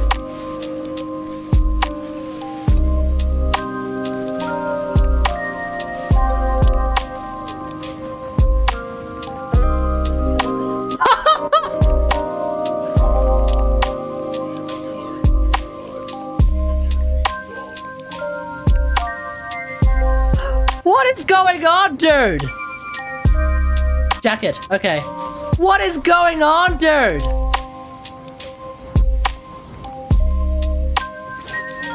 I'm not gonna jinx it. I'm not gonna jinx it. I'm not gonna jinx it. I'm not gonna jinx it. I'm not gonna jinx it. I'm not gonna jinx it. Last one. Here we go. Last one. Here we go.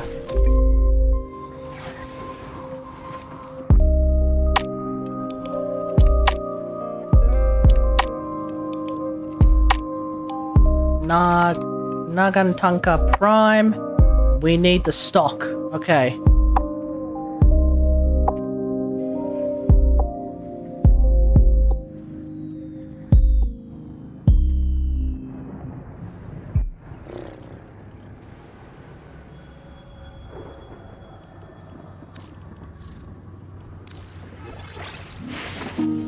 Let's do this.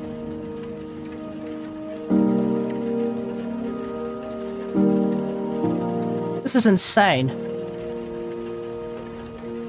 That is the extent of what I will say. What we are experiencing right now, in an attempt to get Nagantaka Prime, is just pure insanity, dude. Purest insanity. Oh. Destroy Necromech Vault Guardians. Oh, okay, cool. Sure, I can do that. If anyone wants to join me for some good old-fashioned isolation vaults, let me know. As always, /W category in-game /join category in-game. You can join me on PC at the present moment. When will that's of course the next big question is, when will crossplay happen? That is a question that is always asked, whether externally or internally thought. That question is always asked, when is it going to happen? I have no idea, and I do not have any additional insights into this particular question. But it is coming. Eventually. One day. For time. Patience is required. So do not fret. It will happen soon. Ish. TM. Oh, there's also meant to be a dev stream coming out, I think, this week. So this weekend, we'll do dev stream rewatch party, as always. Because they always stream their dev streams when I'm still very much half fast asleep. So there goes the idea of watching the dev stream live. We basically have to relegate to watching the dev stream live from Katagari, but it's after the dev stream actually comes out.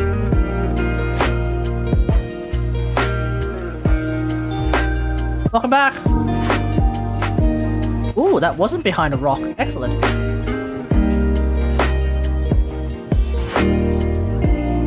Alright, done.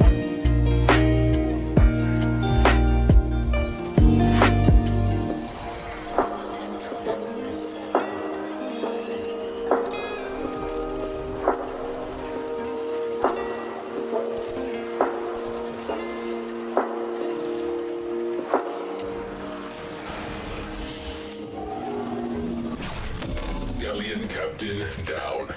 Oh, man. Sector clear. Oh, that... Oh, damn. Requesting new orders. Well, well, well. If y'all ain't my favorite brand of free-range lunatic. Alright, we'll try one more time. Detected.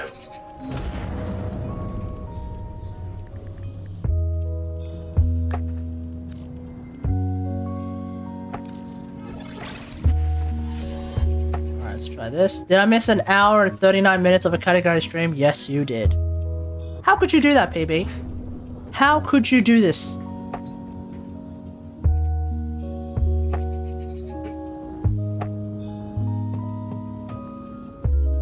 Hold on, be right back. Probably tell this dude BRB as well. Missiles incoming.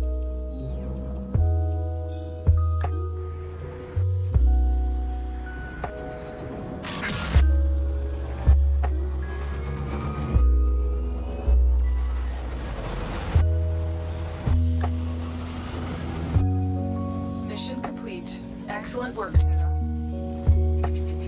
Void storm rolling in. Batten down the hatches. Grenier Galleon in system. High value personage aboard. Infiltrate and terminate. Fighters on attack vector. Gunners fire at will. Tenno, detecting void energy accumulation inside objective. Fissures. Cruise ship reinforcement has arrived. Enemy pilots are panicking. Keep it up.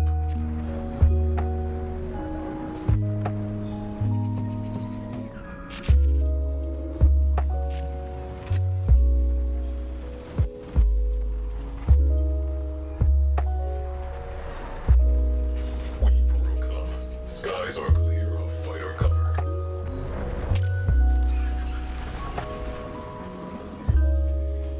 Anyway, how's it going, PB? How's it going? Cruise ship down. That clears up some space.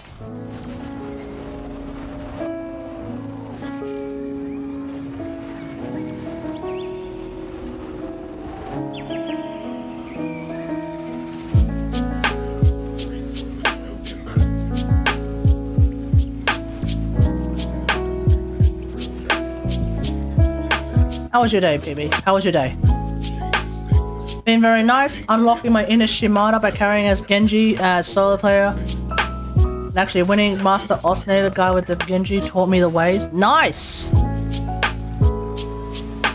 Are you still playing just quick matches, or are you actually trying to get into Storm League?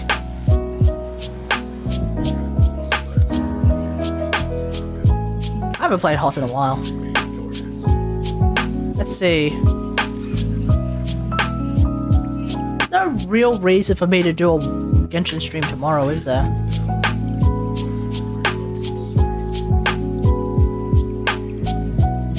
Maybe I'll do a normally doesn't exist in my region, so definitely quick match.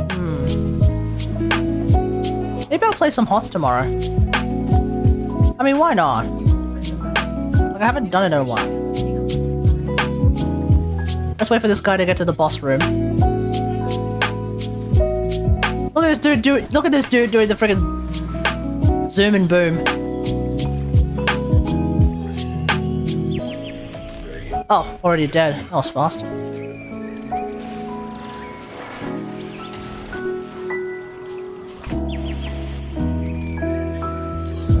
Ah!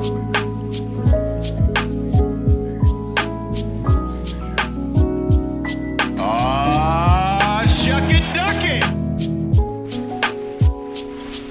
Ahmed! Thanks for the subscription on YouTube. Don't know if you're watching the stream, but thanks for the sub nonetheless.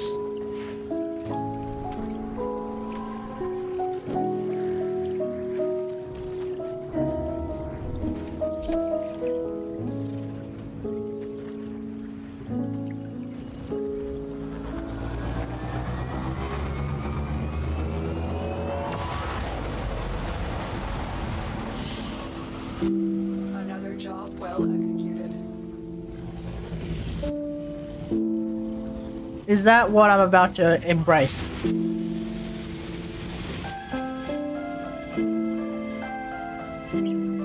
The ultimate struggle of getting one more weapon part.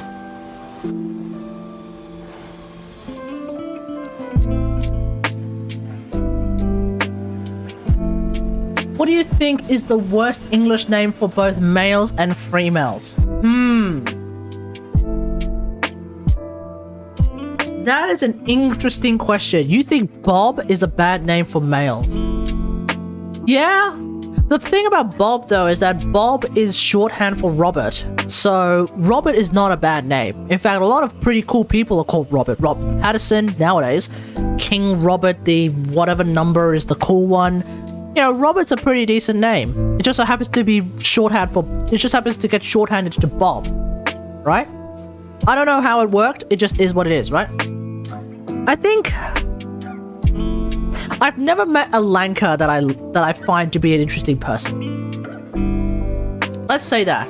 I have never met a Lanka that I've found to be an interesting person. The Lankas that I have found so far have... The Lankas that I've come across so far...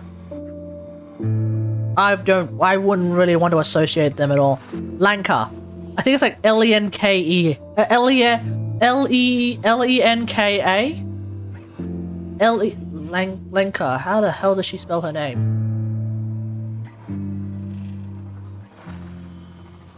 For a second I thought my housemate was speaking Japanese. No, not Lankas. Lanka is a name. There are some people in the world who are called Lanka. I'm not sure if it's an English name though. I think it's an English name. It might not be. Otherwise, I mean, at this point, any English person named Karen is basically cursed. I think we could all agree. Any English woman by the name of Karen is effectively cursed. Cursed forever to be laughed at constantly as they bitch and moan and potentially even call the cops on just a random person selling a bottle of water.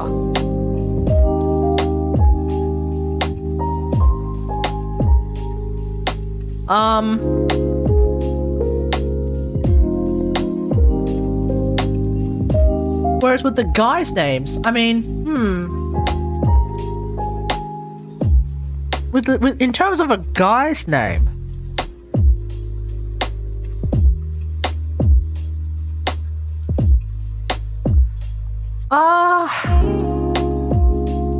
you reckon Gilbert or Samuel? Where is K for GTT for R1? It's with me right now. Gilbert or Samuel? You reckon Gilbert or Samuel is a bad name? I like Gilbert and Samuel. I think they're fine names. I mean, I guess if we really want to go, I mean, okay, this is not a common name. This is not a common name that you'll find with a lot of English boys. But Pegasus Ezekiel.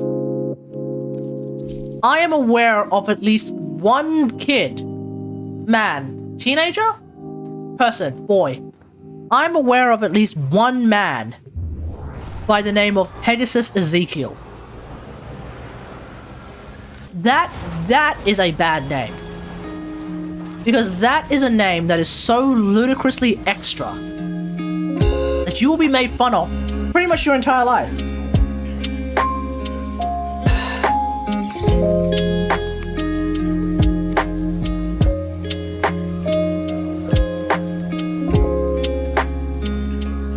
Actually, I wonder if anyone's actually interested in joining. It's almost as bad as someone named Hercules. Yeah, Hercules is also very extra. Yeah, absolutely. Hercules is a very cringe name. But is there anyone called Hercules? I have not come across anyone who's unironically called Hercules.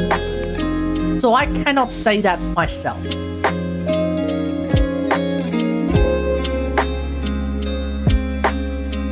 I cannot say that myself, because I don't think I've come across a single Hercules yet. Kratos? Kratos is not nobody is calling their kid Kratos. I can guarantee right now, nobody is calling their kid Kratos.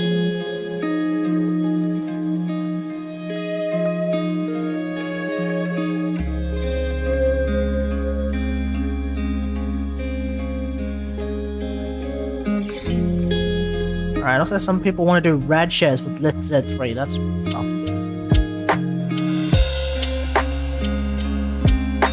Let me just... Oh. Lit Z3 Relic rad share.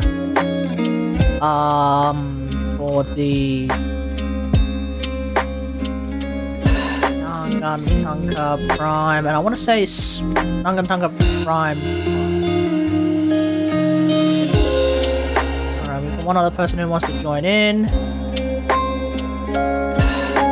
Do I have the thing? Let me have a look. I should be getting close. I want to be called Daddy. Well, in order to be called Daddy, you must first have a kid. No, I need like 20-something odd more relics just for that one.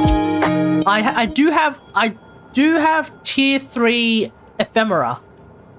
So I have tier 3 ephemera, which is what I'm wearing right now, and I only have tier 2 chest armor. And I need to defeat a lot more sentients, so that's gonna take a while. Yeah, the armor is going to take some time.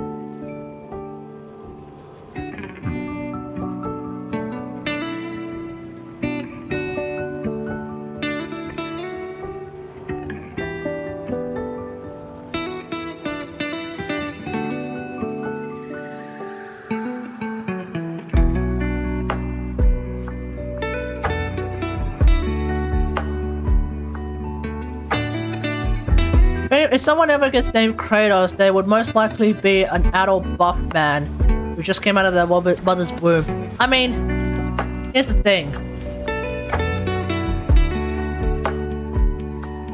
If a kid ends up being called Kratos, I really get the feeling that there is an 85% chance that kid's just gonna end up being a nerd. He's not gonna be buff in any way, shape, or form. He's gonna have basically my body. He's gonna have like my kind of body, not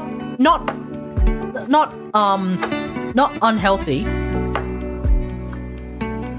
right? Not unhealthy, but not like buff in any way, shape, or form.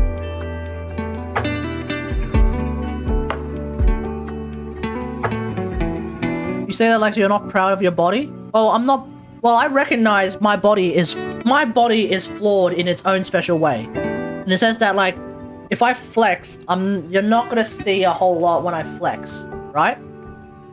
And I'm not walking around with a six-pack, but I'm not fat. I am definitely not fat. When I look down, if I take off my shirt and I take off my pants, and I look down, I can see my cock. So I know for a fact I'm not fat. Thick Gary? No, I'm not even thick. I have no ass. Whenever I put my hand on my ass, it's not there.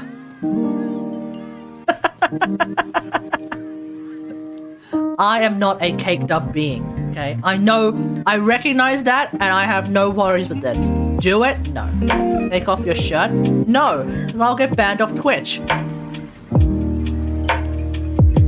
Like, yeah, I have a bit of a bulge. A little bit.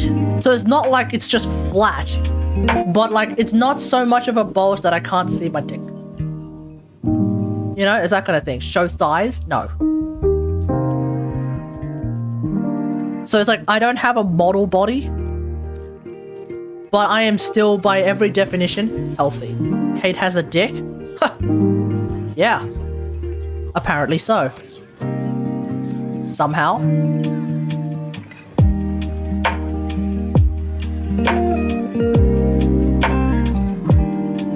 And it's massive. So, you know, there we go. Foot arcade. Dude! Do you know how great it would be if we were... If I... Okay. I'll just speak for myself. You know how great it would be if I was a futa?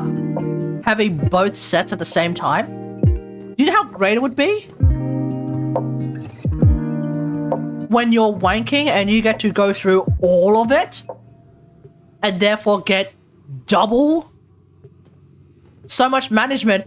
Hey, you put in the effort and you get the gains. I mean, you put in the effort, you get the gains.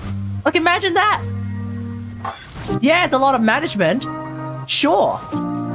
But you get double the value. And you can get, like, that kind of explosive, like, emergence of, what is it, dopamine? That, like, you basically pass out instantly, right? But you will wake up the next day feeling super refreshed. Can you do calisthenics? Oh, no, I tried, mate, I tried. If you ever get imprisoned, then prisoners are gonna get W value too. Hell yeah. Hell yeah. Actually, prisoners are gonna get triple value. So you're not only that, you're a provider. But you know, if you're worried about that, then, oh, I don't know, just don't commit crimes, Fivehead. Just a thought. Most of the time, for some people, I guess it's inevitable, but for a lot of people, you should be okay.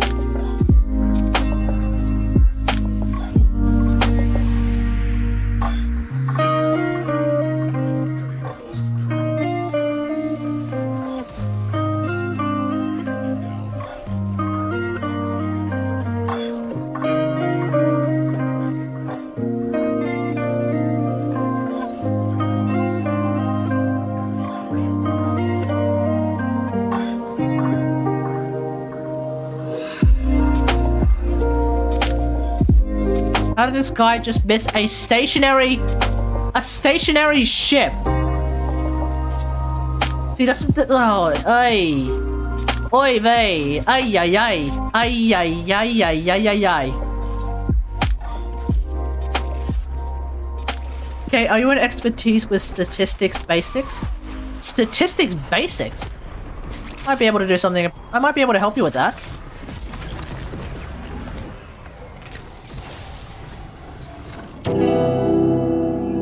Trash, dude. Yeah.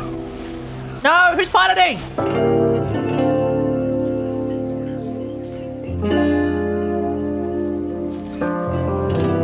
Bruh! No, why are you piloting?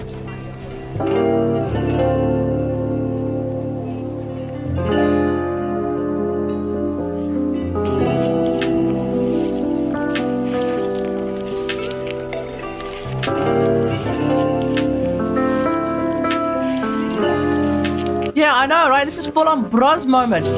This is full-on bruh's moment, bruh. Bruh?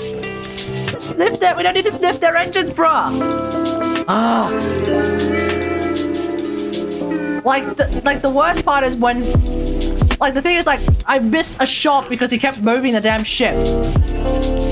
Ironically enough, it was more difficult for me to aim at the cruise ship because he was actually moving the ship. The fact that we were far away, not an issue. I want to sniff Clee's engines. Okay, bruh, stop. PB, I noticed your question. Something about how much effort it would take to make a movie like Encanto. So, absolute. No! No, stop! Stop! You don't need to move the ship, bruh. No! Why are you moving the ship? Even when I said stop! It is actually harder for me to aim at the ship when you keep moving. Ay, ay, ay. Did he miss again? I nearly missed because this dude doesn't know how to pilot. This dude hasn't watched my videos. He doesn't know that it's actually super duper easy to just aim at a ship from 15 kilometers away. Oh my god. It's so bad, dude. It's so bad.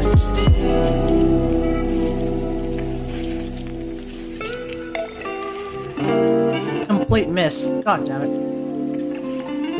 Anyway, how easy is it to... How much effort does it take to make... Why is a common part providing the same amount of ducats as a rare?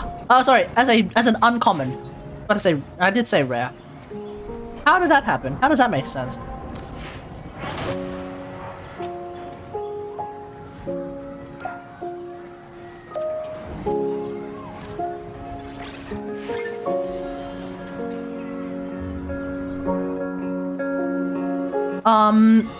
In his defense, I don't blame him. You calling me a bad shot? Anyway, so the amount of effort it would take to make a movie like Encanto. That's the thing. Is that that kind of movie, it's a full CG movie, which means a lot of effort is put into the environment. A lot of effort is put into the modeling for, I'm guessing, buildings. I haven't actually seen Encanto. Buildings, characters, hair sims, all that stuff. There is a lot of effort that is involved. Can you give me an example of how much effort? Okay, sure. An entire movie like that will probably take 2 years to make, at least. From start to finish, from the start of production to end of production, it'll probably take 2 years to finish. Potentially 3. Especially because it's a a Disney film, right? So it'll probably take 2 years thereabouts. It'll take there's basically hundreds of thousands of frames of animation because it's a 2 hour film going at roughly 25 frames a second, which means it's my math's a bit fuzzy. What is it? I want to know what. Infiltrate. What is it? 2 years. Sorry, what is it? 2 hours of 2 hours at 25 frames a second. So that's 2 times. Let me bring out the calculator.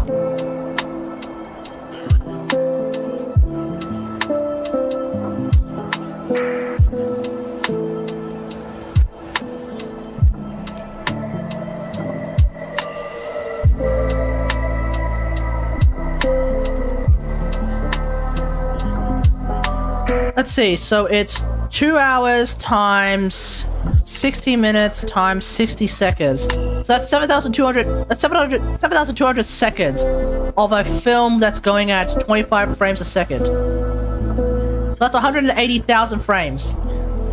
That's 180,000 frames of animation. Right? That's 180,000 frames of animation. Along with, yeah, it was big brain until he put, yeah. 180,000 frames of animation. Oh, this guy doesn't know how to aim. Oh, this guy can't aim a forward artillery unless he's sniffing the back of a... What is he doing? Bro, what is he doing? This dude doesn't know how to aim. This dude doesn't know how to pilot. Oh my god, this is so bad.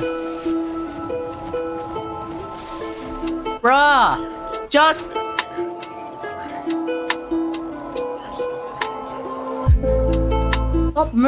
Stop moving like a maniac, you schmuck. Up close and personal. Jesus Christ. It's so difficult to aim with this guy. It's like impossible to aim with this guy because he keeps going left and right and up and down for no reason.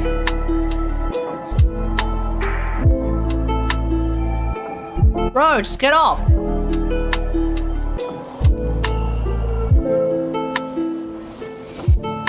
Hey, Tatsumi, how's it going?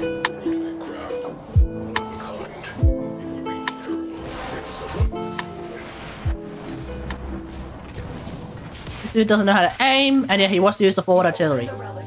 Just leave the squad? Oh, damn near want to kick him. This dude has clearly not watched a single one of my videos. Eating a grilled steak. Oh, nice. Yeah, so it's 18... So what did I say? It was like... He broke the #1 rule, never pilot another man's ship. Without asking!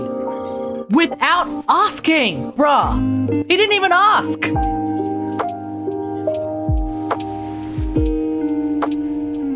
Anyway.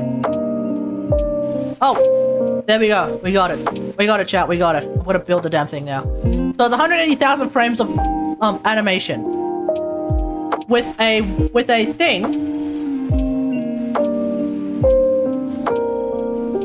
With a bunch of character models that need to be made, character models that also have hair, which means that's hair that needs to be simulated, as well as a lot of and then like there's a lot of scenes that need to get lit, like lights need to be set up for a lot of the scenes. A lot of the models also need to get well, every model also needs to get a texture applied to them. Yeah, they also need to have lights applied so that it's all lit up properly. And then, of course, you have 180,000 frames that need to get composited as well. So, PB, if you want like a measurement of how much work needs to get done, 180,000 frames. Roughly. In fact, how long is Encanto? The Encanto duration... Oh, never mind. The Encanto is 1 hour and 39 minutes. Okay, so... 5/6 of that. 150,000 frames. 150,000 frames of that. And how long does a few frames usually take? How long does that usually take? Well, look at it this way. Look at it this way. I will work on a shot. I will work on a single shot that is 300 frames long, and I will take 3 weeks just to composite and then make changes and then make changes and then fix and then fix and then fix and then composite and then make changes and then fix and then fix and then fix and then fix and then composite and then fix and then fix and then fix and then fix and then make changes and then finally, maybe, sort of, not really, it's done. 3 weeks on one shot. There's no real way to measure it, because here's the thing, PB. Especially on like a feature film like that, every shot, whether it's long or short, is also going to take 3 weeks to composite it properly. Because you're going to put it together, and then you're going to see, oh, and then they're going to be like, okay, we're going to do this, we're going to do this, we're going to do this. Which means the lighting team now needs to go and change some stuff. And then they have to render it out. And then the compositing team gets it, and then they have to go through all sorts of other things now. And then they're going to make some changes, and then the lighting team goes back and they make some changes. And then the anim team goes back and makes some changes. And then it goes back to lighting, and goes back to compositing. Still 3 weeks at best. 3 weeks you're laughing. 3 weeks, you're laughing. There is no measurement for how long it takes for this kind of stuff to get done. But know this. It gon' take a long time.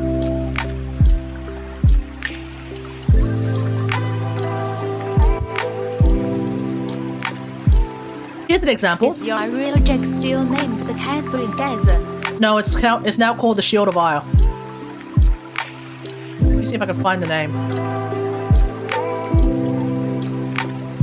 Where's the name?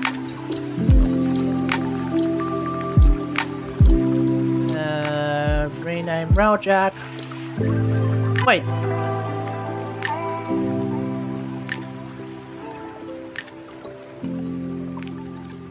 Did I lose the name? Can't spell shield. Okay, there we go. It's still called the Shield of Ire. There we go. Is it as long as when my dad has yet to return from getting milk? Yes. That is correct. Your dad is more likely to show up next week than it is for a film company, a studio, with all of its resources and all of its manpower to produce a film. Because then there's also another thing, PB. Rendering time. That is definitely something that still can't be measured. Because 180,000 frames of rendering is already a very huge deal. But then you have to remember,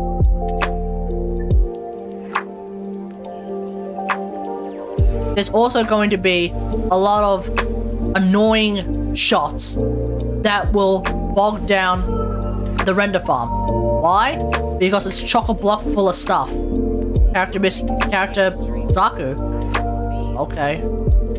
I mean, you've picked the most hilarious time for me to be using Zaku. So I'm just gonna be leveling up a Nagantaka Prime. So, Hey Google, I need the yeah, mark on congratulations, Play you've really Store. just wasted that one. Yeah, that didn't work. Where's Zaku?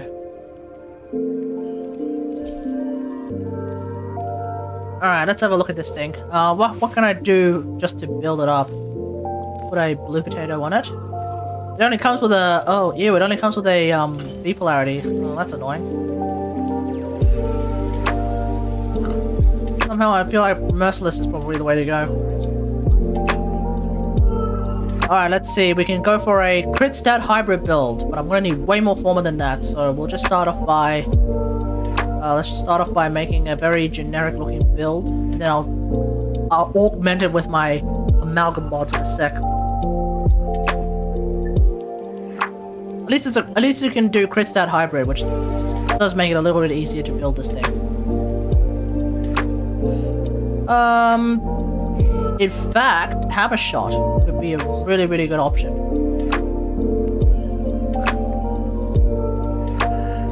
If you want Google to respond to you, you're gonna have to treat it like you treat a lover. Of course, none of you recognize what that means because none of you have lovers. So, you know, unfortunate, unlucky, but there it is. Alright, let's level this thing up. What the hell do I have on this Zaku? Well of Life, lol. If I may say, operator, your chosen warframe suits you. Is this just regular old Zaku? Ha. Alright. When a stolen weapon deals damage to an affected... Oh, Jesus Christ. Kate, you're lonely, shut the fuck up. Perhaps I am. Perhaps I am. Or maybe I'm not. You do not necessarily know what I get to do. I'm not streaming.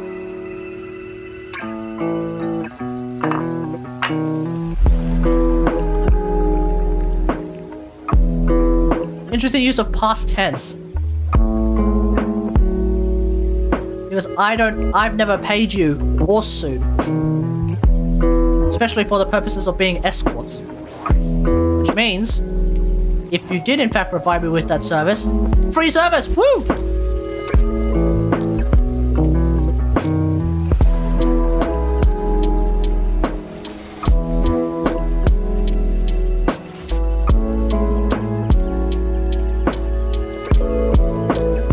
Oh, is this weapon a semi-automatic? Oh, okay. Okay, well, thanks, I hate it already.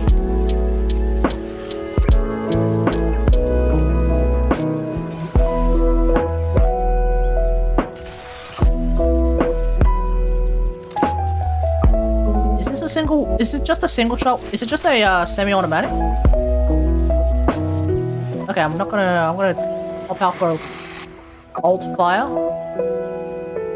Yeah, I did rush it. Yeah, why not? I have the plat. The stream is called This stream is called Let's Get Nagantaka Prime. Can I even compare Overwatch Genji to HOTS Genji? I think you can. I think you can. Because like Overwatch Genji and HOTS Genji. Two versions of Genji where you're there's a bit of a skill ceiling. You are otherwise rather squishy. Like, I reckon you can. Seriously, is there nobody playing ESO right now? What is going on here? There we go. And it's a rhino. Oh crap, another leecher. I guess so am I.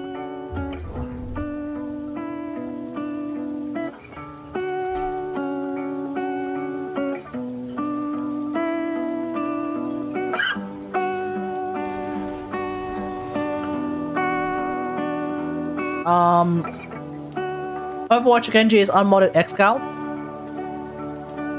Actually, yeah, that's true. That is exactly true. Alright, so all fire is a burst fire. Okay, cool. The pain of no Saren? Well, I mean, someone else just joined. Oh, it's another... Oh, god, no. It's literally three, It's literally 3 rhinos. Sorry, it's literally 3 leeches. Oh boy.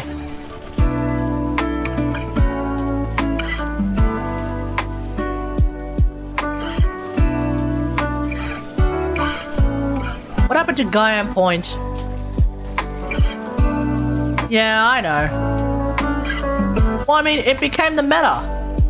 And even I got into it. It was a meta that even I participated in. And like all metas, it kind of got sorted out. Enough people did it, and then D's like, okay, we gotta do something about this.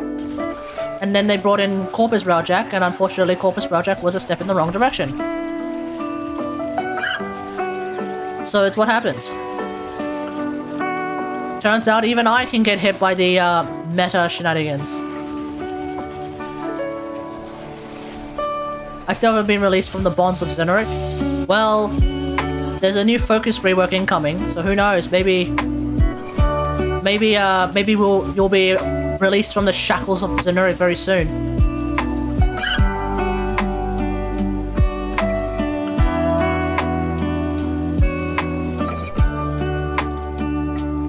Okay, this weapon is terribly exciting. I mean, I wanted to get this weapon because it looks cool, but I can't say it's a weapon that I am super duper interested in. Hey, does the use of magazine warp increase the amount of crossbow bolts, I guess, that this weapon shoots out during its alt fire? Like, is the idea that it's supposed to burn through the entire magazine, and therefore if you increase the magazine size, it increases the amount of bolts that gets shot out? What does Nagantaka do now? So I think so it appears to be that like regular fire, it's just a semi-automatic high power crossbow.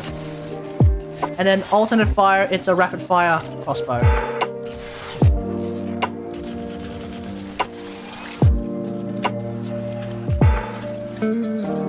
I mean, I need to try it out. I'll probably former it a few times though. And then apparently it does something cool if it's on Garuda for some reason. I mean, of course it's Garuda Prime's. It's Garuda Prime's like signature weapon. Zoosh Prime is better, probably is. But I will say this though. I feel like Nagantaka and Zoosh, it's like the Giga Chad versus the Virgin. You've got the Giga Chad Nagantaka big ass crossbow versus the Virgin Zoosh Prime, this tiny ass crossbow. Now I get that the Zoosh Prime is probably a stronger crossbow anyway, I understand that. But like I don't think you can deny aesthetic wise, Nagantaka definitely looks a lot better, I think.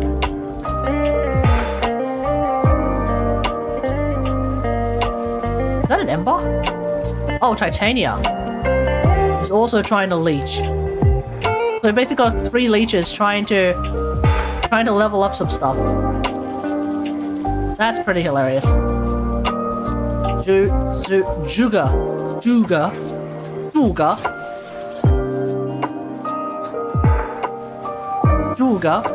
Yeah, no, I'm saying Zhuge Prime until someone really gets pissed off saying, no, it's not Zhuge Prime, it's Juga Prime. Like Zhuge Liang, yeah. So I kept calling him, right? I keep calling him Zhuge Liang. Obviously, I must be wrong, because I'm pretty sure, yeah, because you're absolutely right. It's going to be a Chinese name. And Zhuge is 100% not Chinese.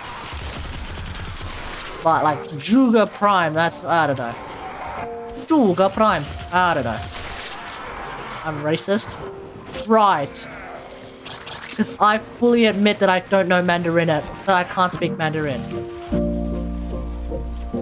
Someone's using Thermal Sunder, I think it's the Titania. Yeah, I believe so too.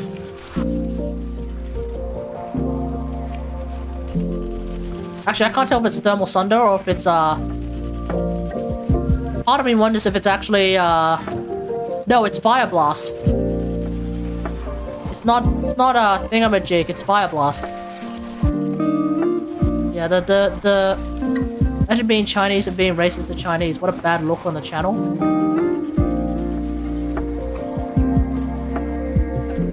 Imagine saying that a Chinese person is unable to actually discuss Chinese things and provide some level of negativity towards Chinese things. How much of a bad look that is to you, Sue.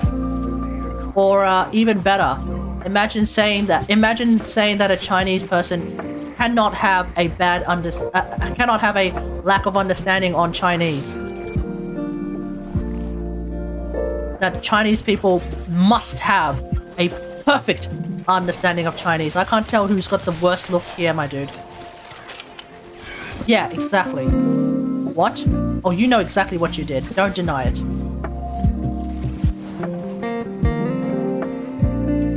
Imagine being Chinese but not knowing Chinese. I don't have to imagine. I live that life, mate. I live that life.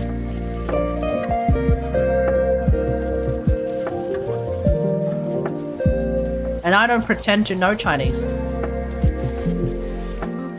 Nor do I need to. Is Thermal Sunder? I hear the audio. Okay, I have to look. Let me listen, because I've actually turned the game down on my side, just so that I can think. Because, you know, this is basically like we're just chatting for the most part. It's just like a lot of the time, a lot of the Warframe streams is just chatting, but with Warframe in the background, usually. And then sometimes I realize, wait, I'm not chatting at all. It's pretty hilarious.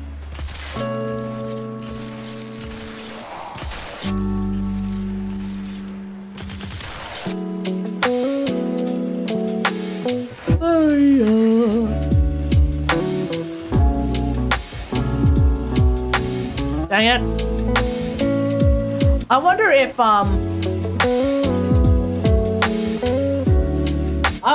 Juga Prime is part of the boom and zoom meta. I wonder if people are actually using that weapon as part of the boom and zoom meta.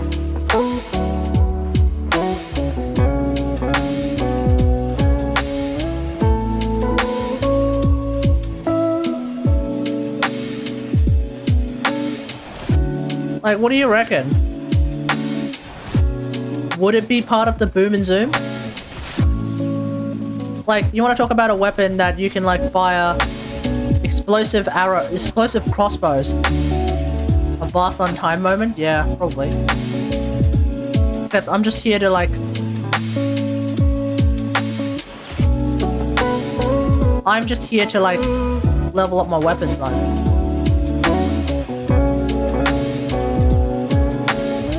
I still don't really know how to use, Zaku. Is that enough? Yep, it's enough. What is boom and zoom? So apparently there's this new meta where it's specifically using explosive weapons with a very fast warframe like Gauss or like Mirage or like Volt. So obviously you know about the old meta, which is like just using explosive weapons. Apparently the new meta is using explosive weapons, but specifically with very, very fast warframes. That's the boom and zoom meta. And apparently it's pissing a lot of people off because people would join like public extermination missions, for example, and then the extermination mission would be done in about 3 seconds and they wouldn't be able to participate at all because someone decided to run off and just explode a bunch of enemies using a very fast warframe. The problem, of course, is that at the same time, not only do you have people who effectively just ruin the public warframe experience, but then you also have people who would kick and scream if you don't bring a boom and zoom weapon. It's mostly Mirage, yeah. Mostly Mirage, but also, yeah, but definitely other warframes as well. I never do exterminate with people anyways, yeah. And this is one of the reasons why, because there's a lot of people who will just boom and zoom, which does really screw around with the overall enjoyment of the game. So yeah, there's like what I've noticed. I've started to see an increasing amount of posts on the subreddit complaining about the boom and zoom beta. If I may say, your chosen warframe suits. And just like every meta, like I've said, just like any meta, it's starting to get degenerate. I'll be right back, chat. I'll be right back.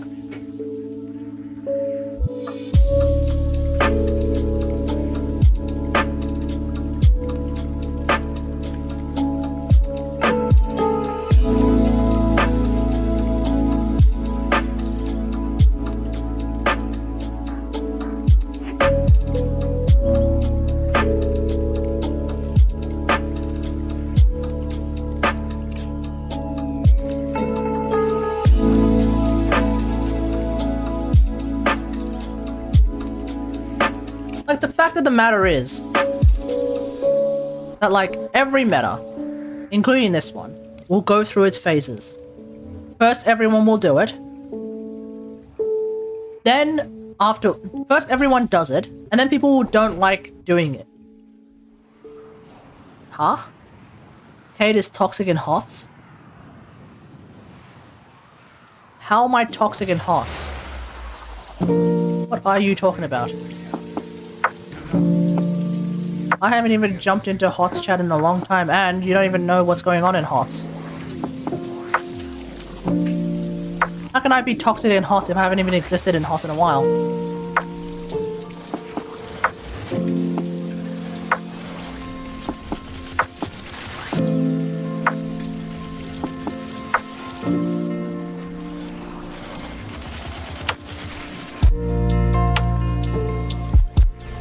Anyway. So yeah, like a lot of metas, there's a meta. A lot of people will do it.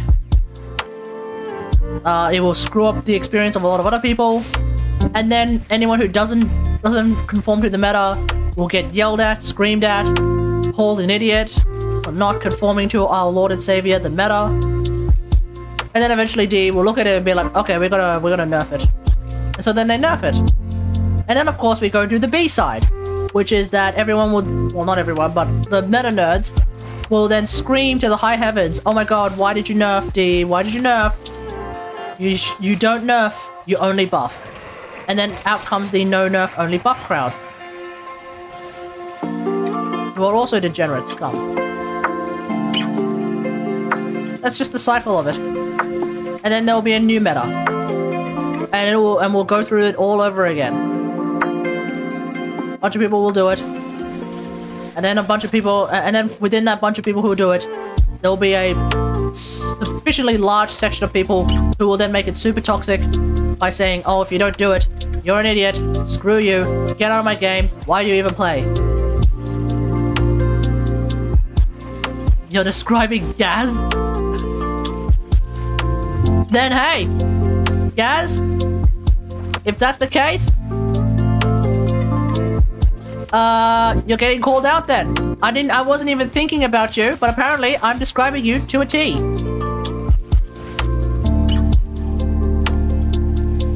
We currently have a boom and zoom meta. A lot of people are doing it. It has been recorded on the subreddit with sufficient upvotes that this quote-unquote boom and zoom meta is really screwing over with the experience of other players who just want to join a random public match. Eidolon hunts are full of meta slaves. Yeah, they're called PB. I'm sorry. But it's like you've got a lot of players who will play the meta. Then within the group of players who play the meta, you will then have a very sufficient number of players. A very sufficient number of players who will then talk shit whenever you don't play the meta. Whenever you just want to do whatever you want to do in a game designed in such a way, balanced in such a way that you really can just do whatever you want. Doesn't matter. Hell, if I can bring along a Paris Prime and my favorite Warframe, Mag, and do level cap content, trust me, you can bring whatever the hell you want. Hell, I could probably do level cap content with a Mark 1 Paris. I say probably because I won't know for sure unless DE makes it a lot easier to reach level cap content, i.e. it doesn't take 15 years. I don't want to do level cap again.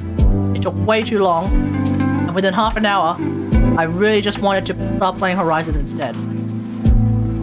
Because like after half an hour of doing literally the exact same thing with no breaks, by the way, no breaks. Yeah, I'm gonna tell you, that sucks. Now, of course, you'll then have the meta slaves who will defend that, saying, "Oh, bruh, just play solo.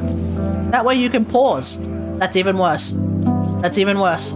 The idea of keeping my computer on and having Warframe just sitting there paused for like half an hour just so I could take a break. I mean, that's just nuts. Hey, Van, how's it going?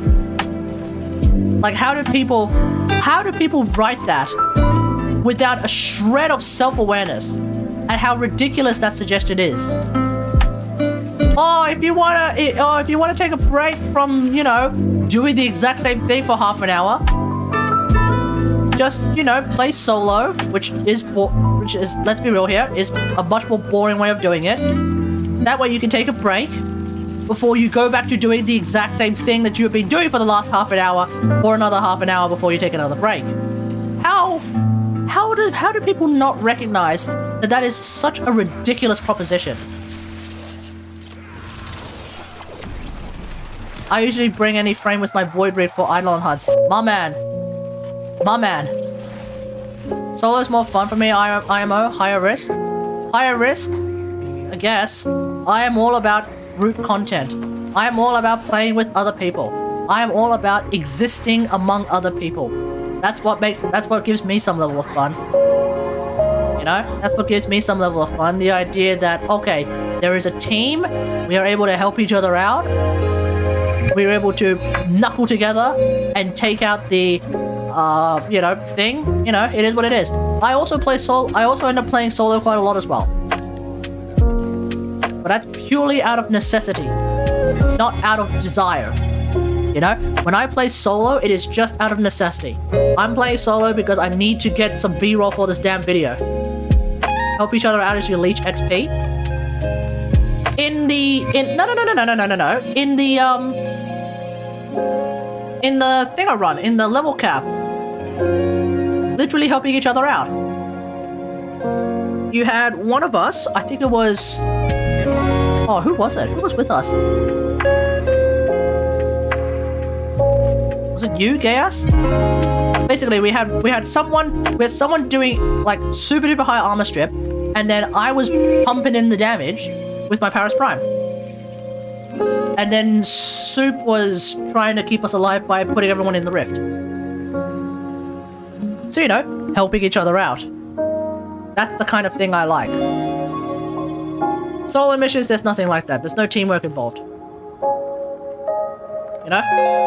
Now, leeching XP with regards to doing this well, that's a different story. But like the idea of doing level capping, where you're trying to kill high level enemies. Yeah, it makes sense to do it pub.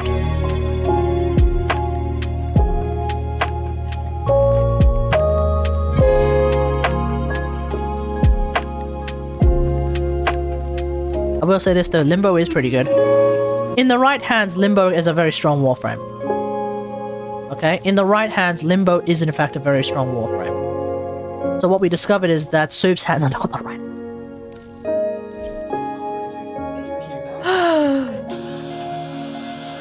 I don't know if I just screwed myself over. Hey, does Galv app work on... Does Galv app work on Nagantaka? Have you tried Breach Surge, Rift Torrent, Limbo? Why not use Garuda? Oh, I was just leveling it up. Oh yeah. It works but not multiplicative? Oh,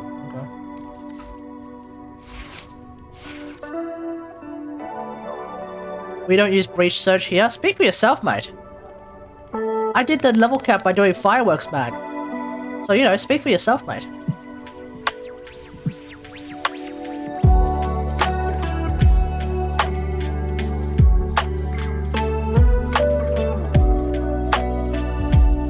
So how does this weapon work?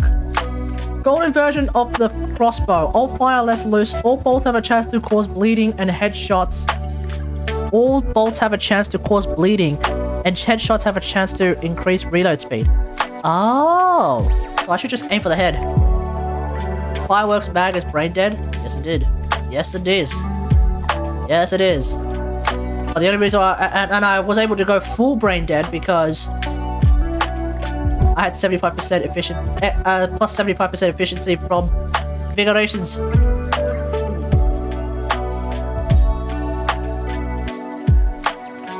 So that definitely makes a difference. But yeah.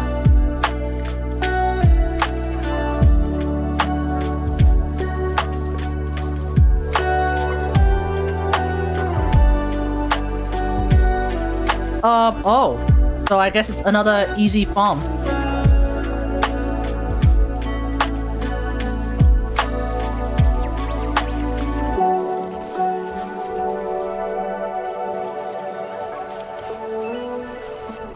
So what do we have here? We have a Mesa, Saren, and a Volban. I can just chill. I can actually just chill. This is great. I love just leeching XP. For the new war, I had an invigoration for secondary damage and 900 health for Urelli. Wow. That is really good.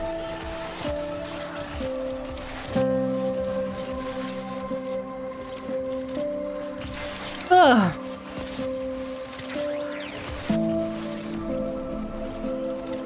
So maybe I should go primary Deadhead on this instead of primary Merciless.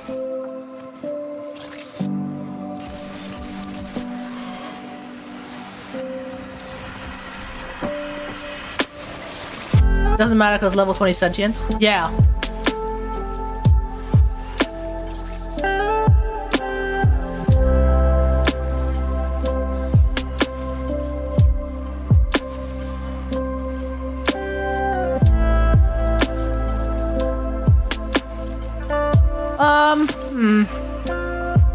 Have they ever released a boss with a quest? No, D doesn't release bosses with quests. They tend to release warframes with quests. They don't release bosses with quests. That's what they do. It's not like Genshin where like if you want to get the Raiden Shogun Jesus Christ. If you want to get the Raiden Shogun weekly boss, you basically do the second A story quest. And so then the weekly boss shows up with the story quest. And ditto for Tart. Why does Gara Prime's head look like a ship? Gara Prime? Jordis? Oh yeah, no, you're right. Jordis as well, yeah.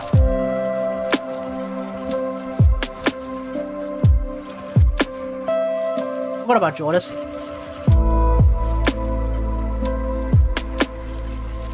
Gara Prime's head look like a does Gara Prime's head look like a ship? I'm trying to remember what Gara Prime's head even looks like. It's supposed to be like a samurai, isn't it? Or like a... Yeah, it's supposed to be like a very old age samurai, isn't it? Oh, you meant Garuda Prime. Does it?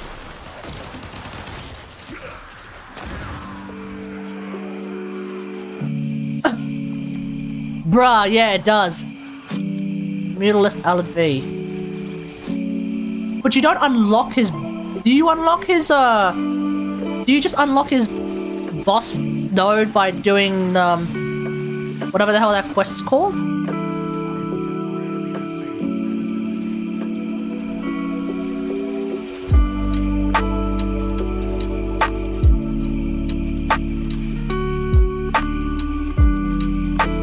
You do? Oh, okay. Well, then there we go. I guess my point is, like, I think it would be very interesting if D releases a new quest. Like, if D were, like... Because I think D was, at some point, supposed to do a forward rework. A forward boss rework. So, I think it'd be interesting if, when the forward boss rework comes out, that, we then see, like, a new quest that's, like... There is a new and improved forward. And his name is... I don't know. His name's Jiff. Like, there's a brand new boss called... There's a brand new, infested version of Forward. His named Jiff! And, he's ready to kick ass, so we gotta go and do this quest right now to really beat his ass.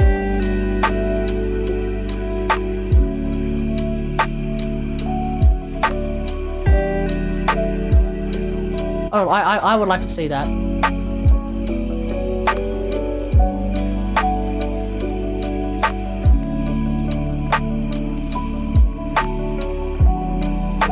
Some like great big juggernaut looking thing almost. Nah, they would give him a custom model, I think.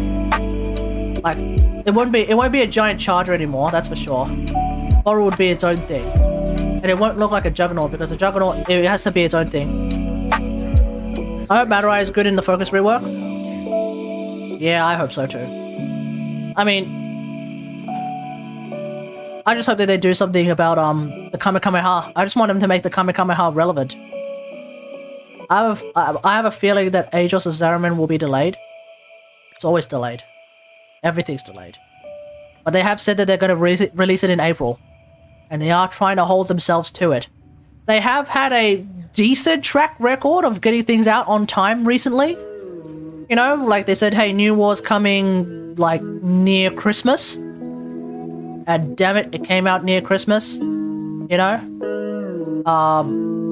A few other things came out, like, around the time that they said that it was going to come out.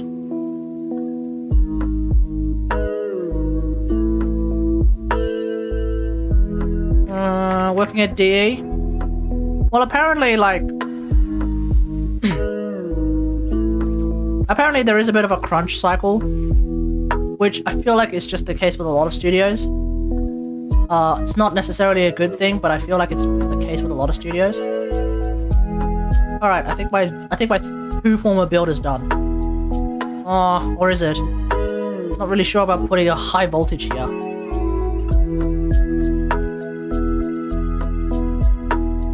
I do want to put a hammer shot here. Do I want to put 360-60 mods? I feel like that's excessive.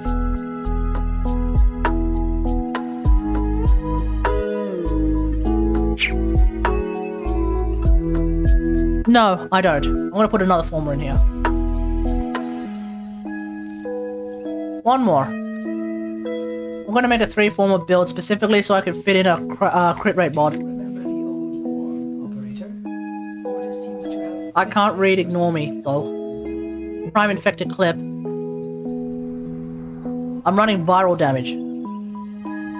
Are you suggesting that I specifically run toxin damage? I mean, I guess it makes sense to run just toxic damage.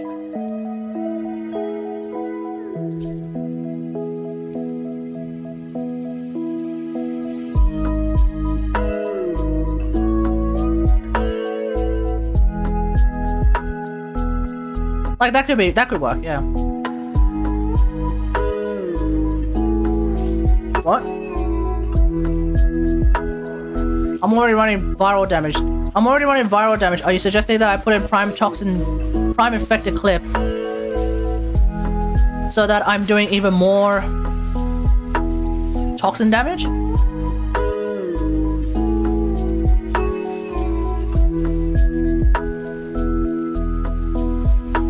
Is that what you're suggesting?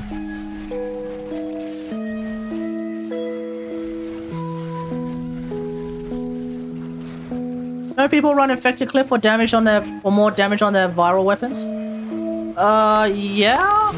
But like I'm running that's if I'm doing a full crit damage though. Sorry, that's if I'm doing a full crit build. If I'm running if I'm running a crit stat hybrid, I personally don't tend to run a flat the flat damage afterwards because there's not enough slots, you know.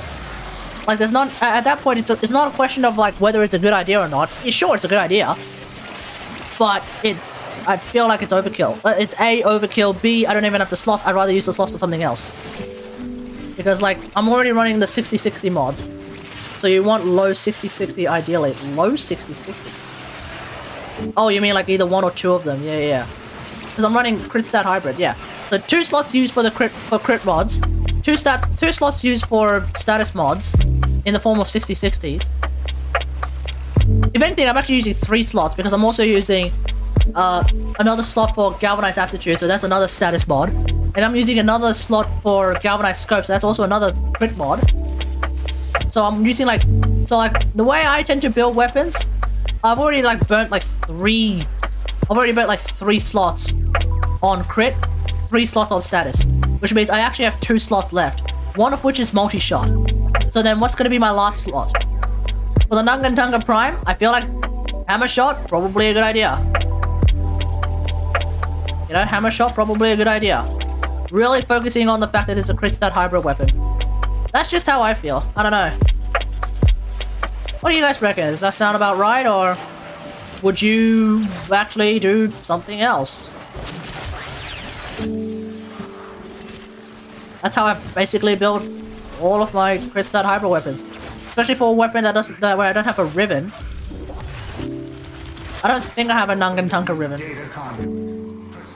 I want to say I don't have a Nagantaka ribbon.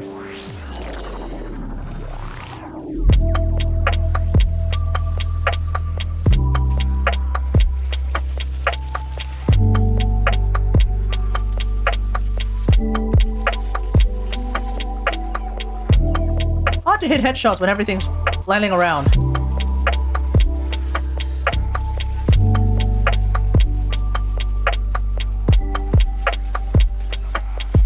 I can't even tell where an enemy is.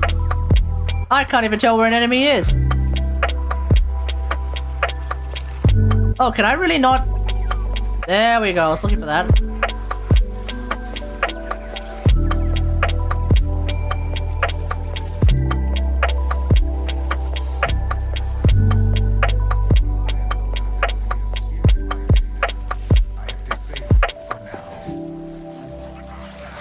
Seems like nobody has his opinion on the way that I build weapons, so I'm guessing the way I've been building them, probably the right idea.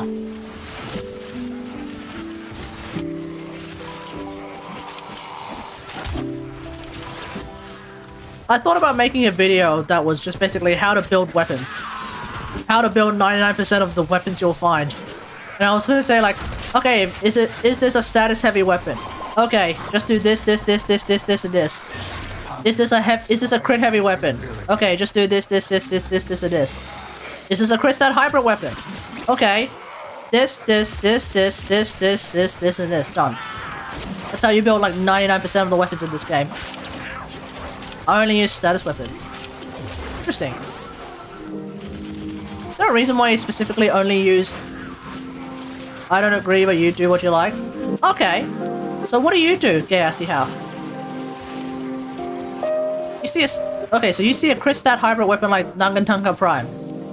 You got like 39 status, 25 crit chance. That's pretty decent, you know? I feel like that's a crit stat hybrid, yes? How do you approach that? What do you do that's different to me?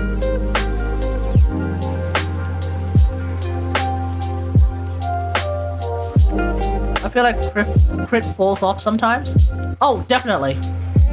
Definitely. There's definitely been a lot of scenarios where I've noticed that status heavy weapons like Dex Pixia outperform crit heavy weapons like Regulator Prime. Your main damage comes from Grasp of Lock. Oh, okay, well that's a completely different story. There's like an entire calculus that I haven't even factored in when it comes to Grasp of Lock. But yeah, certainly I do find that status procs really figure out like Steel Path. I remember when Steel Path first came out, and it's like, yo, why are my Regulator Primes looking so bad? Just because something is crit heavy doesn't mean you should focus everything into crit. Well, multiplies this to like fire rate, bag size, and Banes. Well, okay. I mean, yeah, fire rate I agree with. I tend to put a fire rate mod on just about everything. Or bows. Sometimes I don't... actually, you know what? Now that I think about it, I don't normally go that heavy into crit or stat. For some reason, I'm going this heavy with this weapon. Like, you look at my Paris Prime, I have a fire rate mod. Because I find that it's just so much better to have a fire rate mod. That's for sure. Banes, my personal preference. I don't give a shit about Banes. But with magazine size, there's only a handful of weapons that I actually care to bring in a magazine size, and that's just weapons that have a very small magazine, despite being like an automatic weapon. In fact, I can't even think of a weapon where I actually would bring in magazine size. Tigris Prime? That's mainly for lols.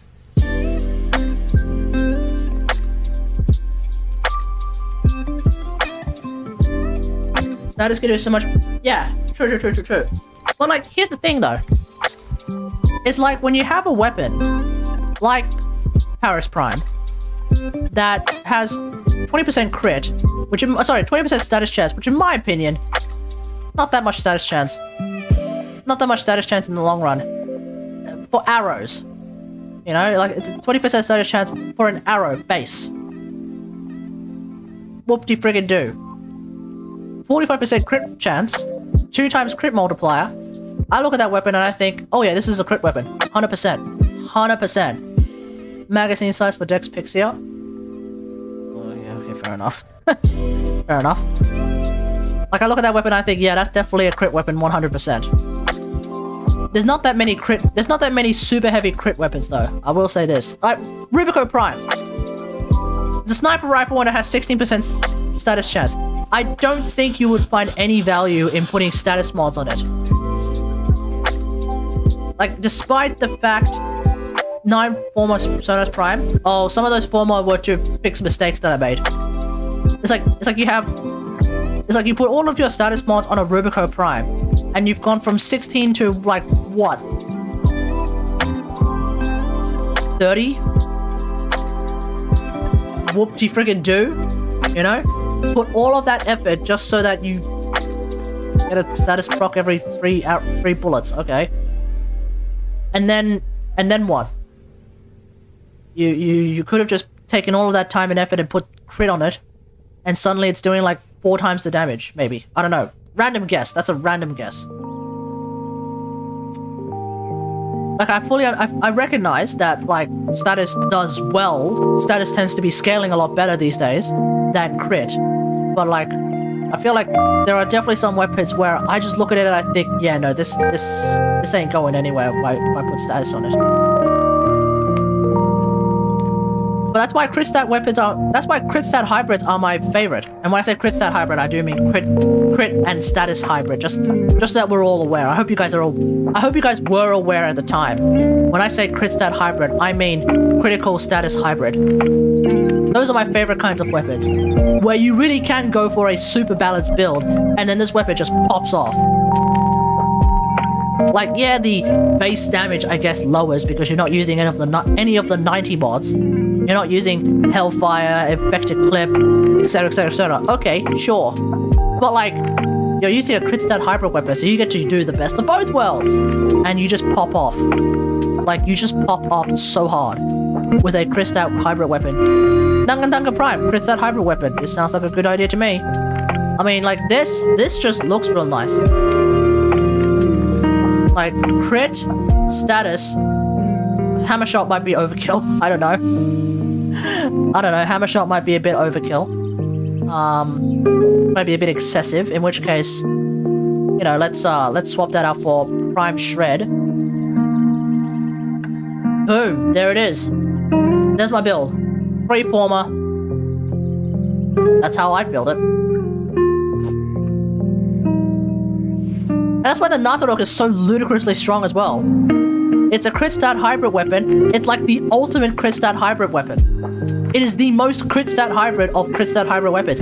What is it? 50 crit chance. 50 crit chance, 50 crit status chance. Base. Wow.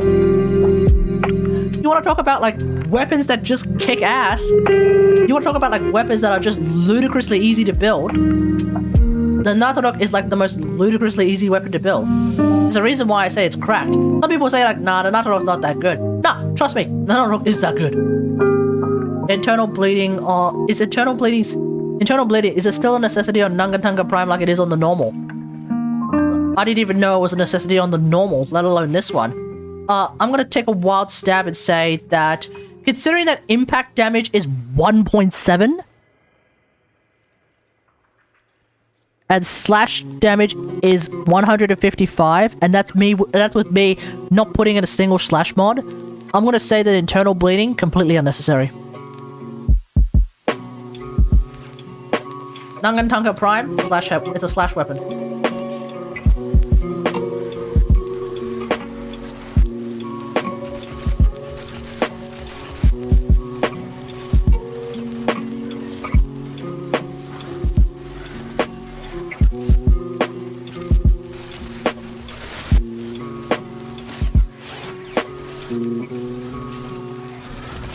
Hang on, so what's the dealio here?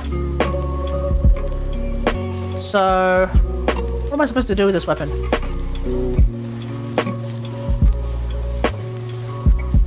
Obviously, because I'm running, like, Deadhead. So I guess rapid fire is the way to go.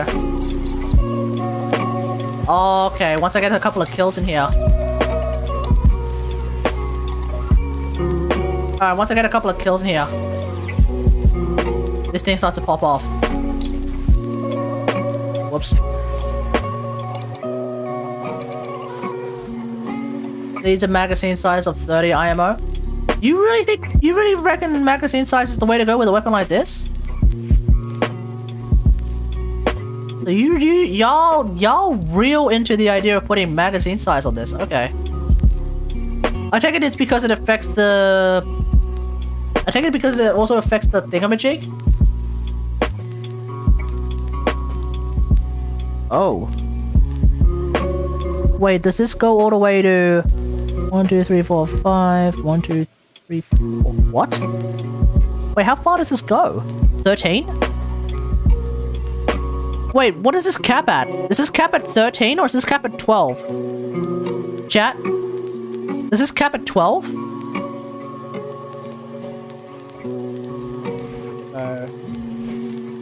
Back to the relay, I'll need to figure this out. Turns out I never leveled it up.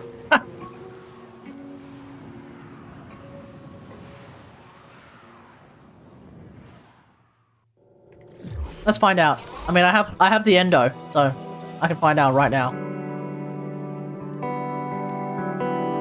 Primed magazine warp.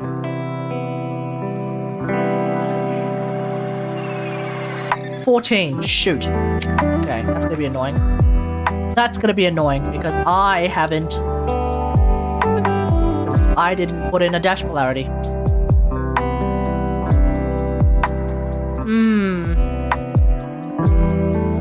Okay, let's just try against like... let's see, where are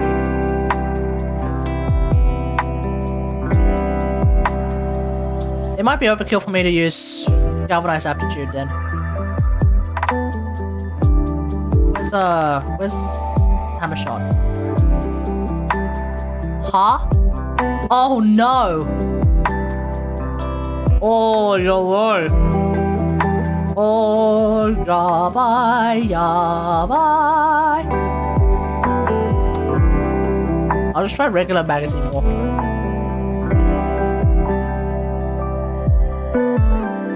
Let's just get galvanized. Let's just get Galvapped back in here. So the idea is that it does... Oh, it does increase... Okay, so it does affect your magazine size. Okay. Oh, and Tiger is so bad now, I don't know why. Oh.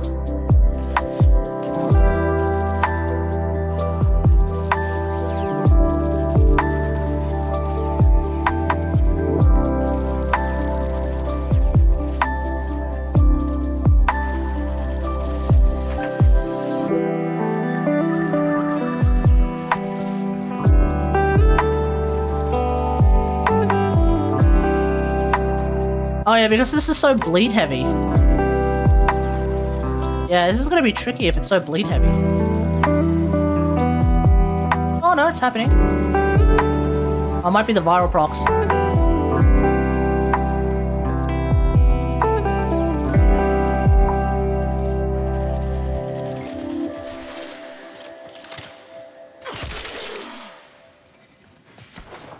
Yeah, probably Merciless is better, huh?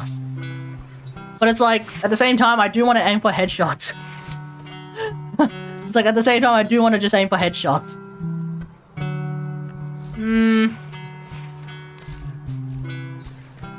I feel like for my purposes, I might just do this. I might end up just sticking with, like, what I feel like is probably a little bit better.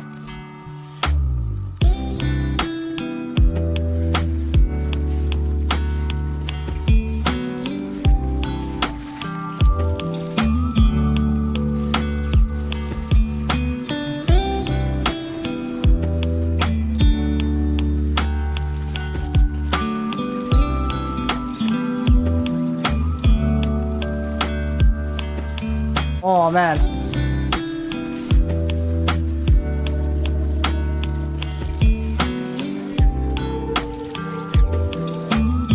I mean, if I'm gonna play it like this, I might as well not even bother with Galvanized Scope, huh?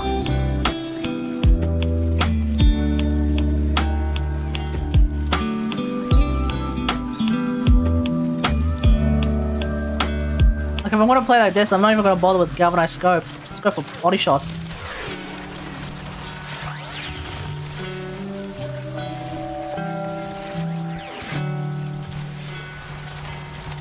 Yeah, Bane mods if you're into Bane mods.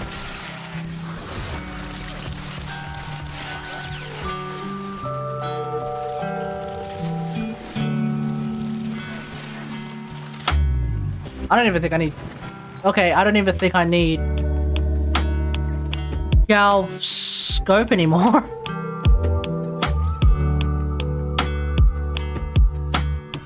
So I guess I just play like some... This is a very strange looking build to me.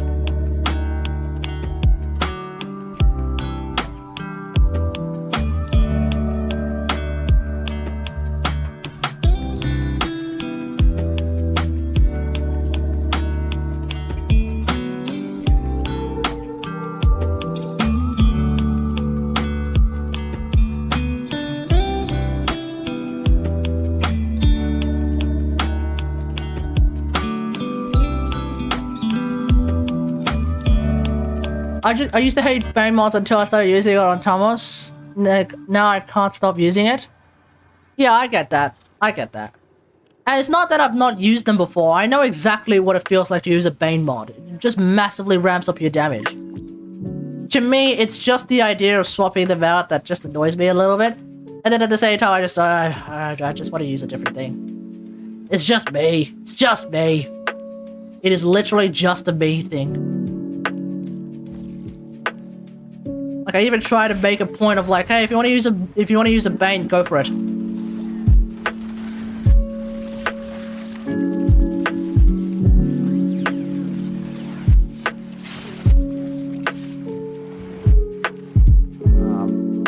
Oh yeah. Remember when serration used to be a necessity? Yeah. Yeah, back in those days, hey. And then Weapon Arcanes came out. And then suddenly, Serration? What the hell is Serration? Gambling! Hey man, how's it going? Yeah, Pepperidge Farm remembers. Yeah, exactly. Oh yeah, by the way, oh that's right, electric... What's this about electric Natharok?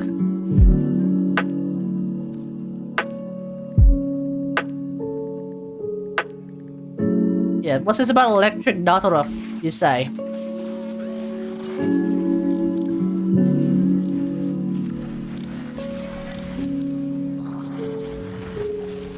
Or everything's kind of just dead?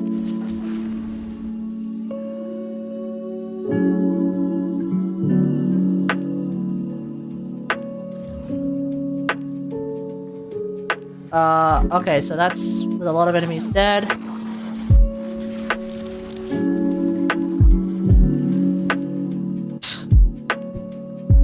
Yeah, you know, you're absolutely right. Electric Natharok is actually pretty strong.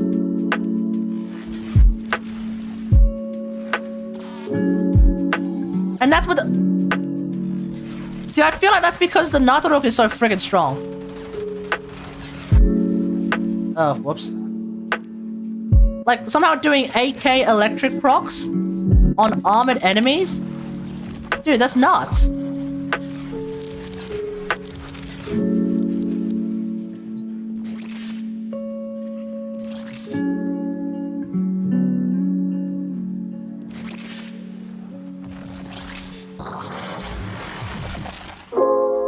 And then, you know, we do this.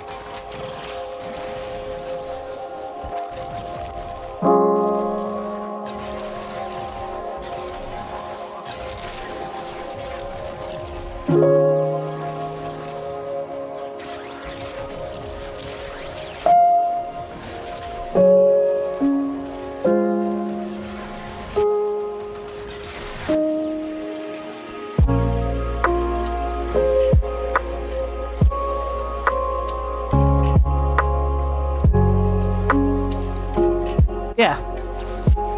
So many core mods can now can fit weapons, and Merciless counts for most weapons as 3 mods. Yeah. Yeah, pretty much. Yeah, Deadhead like is a Deadhead also helps as a anti-recoil thing, I think.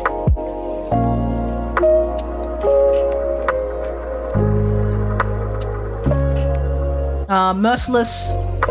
Oh, Merciless gives extra ammo. Lol. Merciless gives extra ammo. Wait, why am I... Oh, right. Yeah, Merciless gives extra ammo. Dexterity gives combo duration, which is basically a free mod, and then holster speed, also free mod. And what do you get from this again?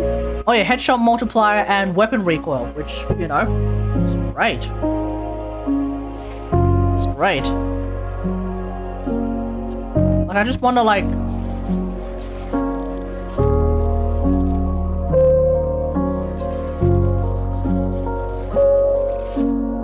Like, if I just kill everything with a Natharok anyway, and then I just try to play normally. I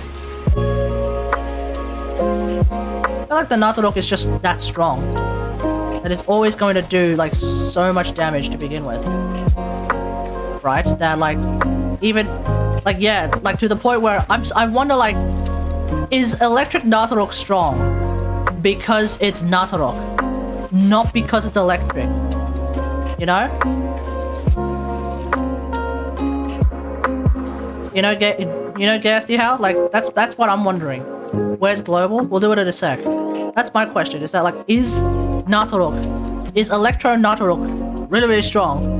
Not because it's electric, but because it's Natharok. Electric Natharok is only better with scaling. Natharok is broken? Yeah. Sorry, Natharok is better... Electric Natharok is better with grouping. Okay. I'll try it with, Korra.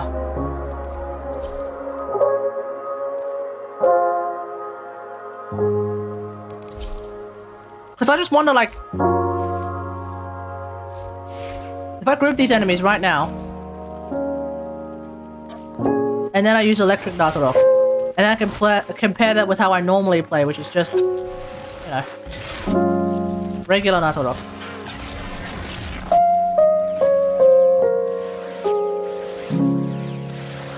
Jesus Christ. I mean, that's still pretty impressive. What the hell? Okay, hold up. Hold on. Plus, if you don't go over 3k electric, it's totally fine. Gas is bad if you don't... Wait, I didn't even watch. What the hell just happened? 100% CPU, this is fine. Oh. You may want to turn down your Warframe settings, mate.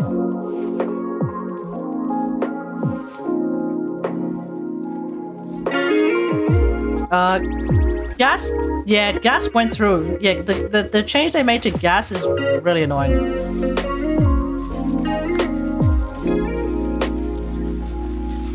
Okay, I'm starting to see what you mean. Yeah, certainly when I normally play, like, this is just straight up raw damage Natoro. But, like, if you do have some, like, really good grouping from, like, Quora. I mean, that being said, though, like, I can just kill everything. This is, of course, against just level 160 corrupted heavy gunners, so, I mean, it is what it is.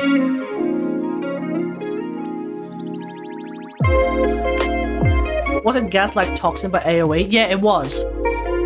For a while it was. And then they changed it where gas just does its own gas damage. Which is unfortunate because then A, it doesn't go through shields, B, it's scaling for some reason like changed in an annoying way. So it kind of really screwed it up. Alright, good night, Soup. Imagine using Nidus to group and using the CC augment. CC augment? Oh, the one where the one where you can make it explode? Never seen orange again. Wait, which one are you talking about? I'm trying to remember which one you're talking about, and I think I can only think of like crit chance augment. I thought the augment was just like you use it and then you can make it blow up. Is there a crit chance addition involved in it? Teaming virulence.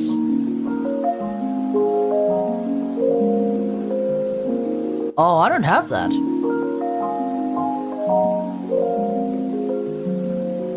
Okay, let's have a look. Virulence augment. Hitting. Oh, right. Right. And that's 120 flat, right?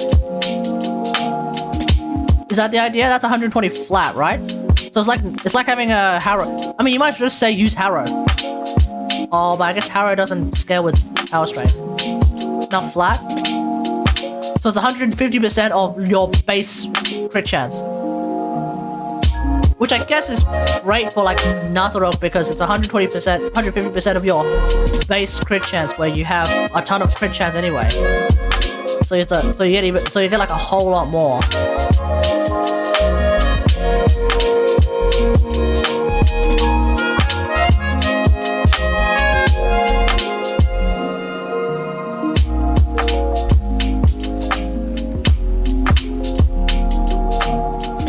This is using my normal, like, just normal Natoro.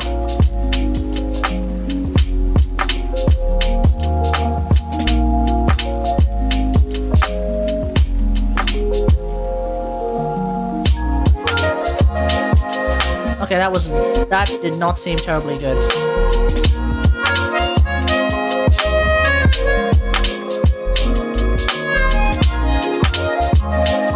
Probably because I wasn't hitting a single headshot. Yeah, probably because I'm not hitting a single headshot. That does not look good. So I guess if I run electric Natoro with like Nidus, then it's by definition super good.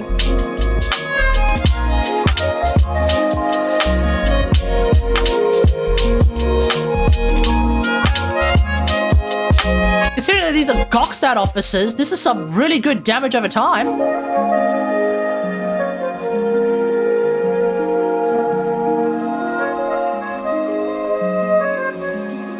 Yeah, considering these are Gokstad officers, that's some really, really good damage over time. Shooting in lava counts as a headshot. I don't think so. Because I'm not getting a single headshot multiplier, I think. And I'm certainly not getting, like, galvanized scope shenanigans happening. Oh, hang on.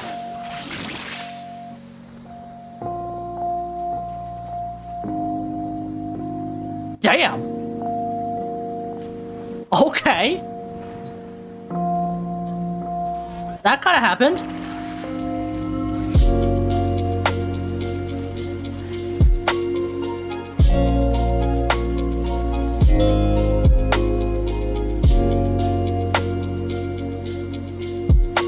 That's not bad.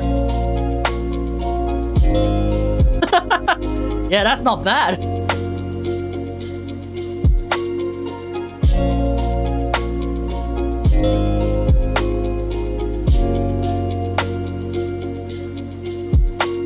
Okay, I wasn't expecting that at all. Yeah, you know what? You're absolutely right. Holy hell.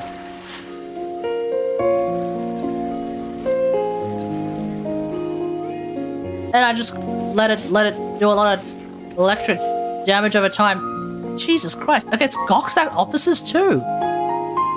But is this only a thing with Nataruk? Are there any other weapons? Weaker weapons where running an electric build can still pop off like crazy? What other weapons do I have that are like status heavy? Super Vandal. If I run an electric build Super Vandal, could that also work?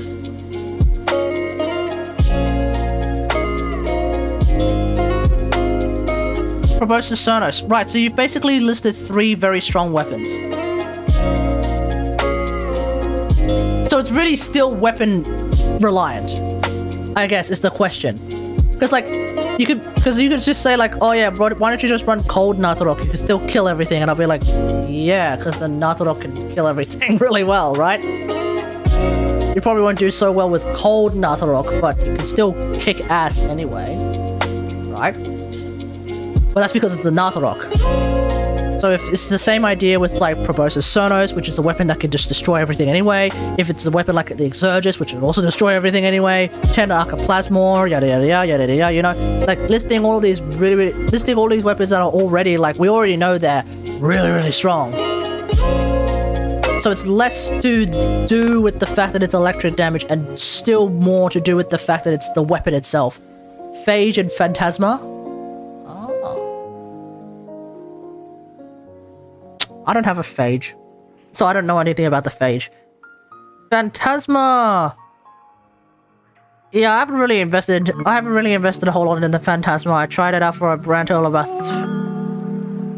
30 minutes. And then I just left it alone. That's just me. I mean, if I run an electric build... I guess it's not like if I run an electric Supra, suddenly like that Supra is going to kill everything because everything's grouped up, right? Right? Right? Right? Don't tell me that's actually gonna happen.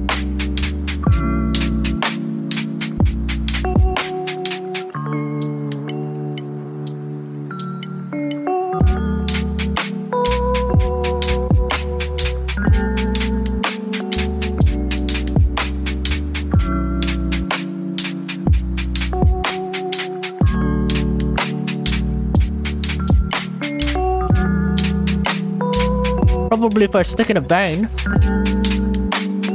Zorus. Right, well... I mean, yeah. Like, keep in mind, again, like, the thing I'll probably keep going back to is the idea that we are still listing weapons that I think a lot of people will consider to be very strong. So it's like... So to me, it's like, okay, yeah, cool.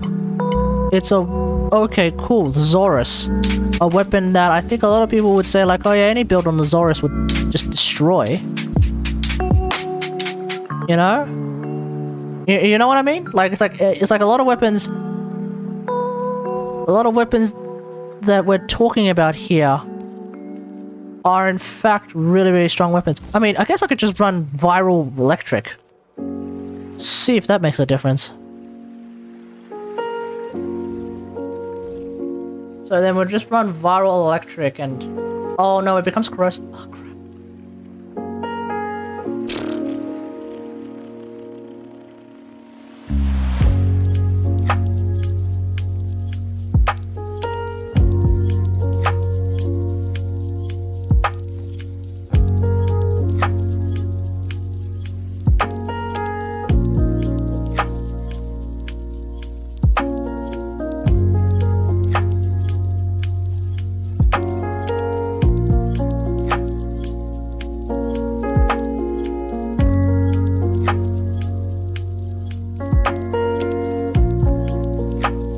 What's that 6060 cold?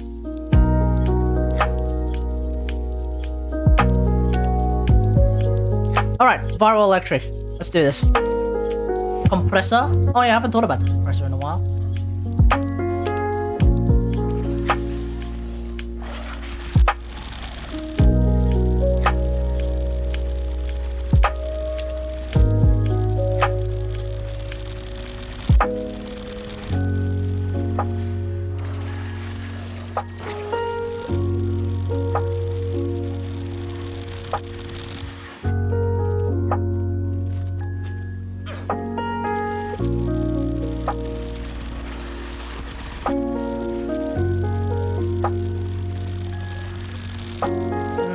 I guess it's to be expected that it's still weapon reliant. You can't just slap electric damage on anything and suddenly it just kicks ass.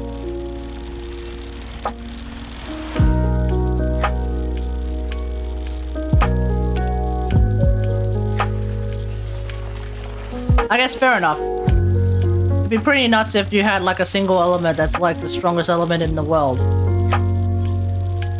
It's not like we had that before.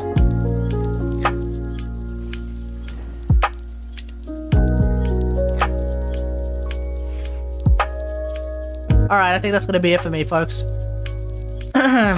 Unless...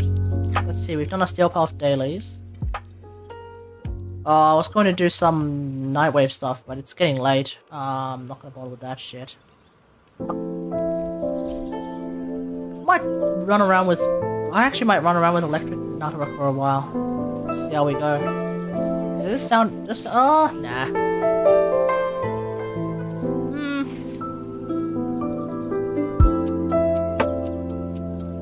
think I'll stick to what I know. Oh.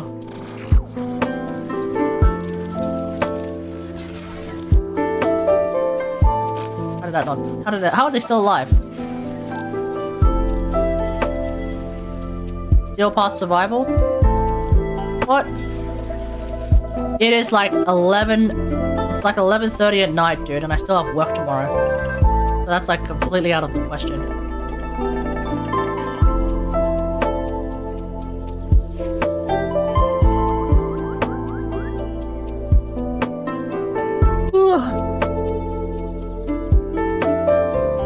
I can't survive a Steel Path Survival right now because I'm going to fall asleep. Electric procs with Breach Surge? Okay, now we're just flexing. Now we're just flexing. Imagine working? Yeah, I know, right? You have to imagine that because you're unemployed, aren't you? Yeah. Alright. Let's just do today's global, then I'm gonna call it a night.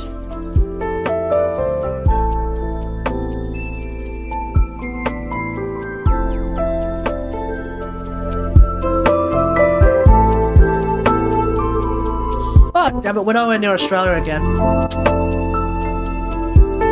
gonna take a while. Since we were in Africa yesterday, I think we haven't been in Central... I don't think we've been in America for a while, so let's go with Mexico. Are we really back in Europe? Russia.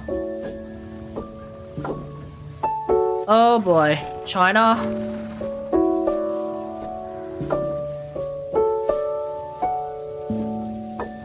Ukraine. What? Israel. Wait, no, Afghanistan.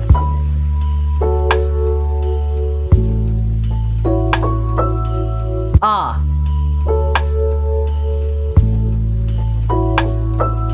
Okay.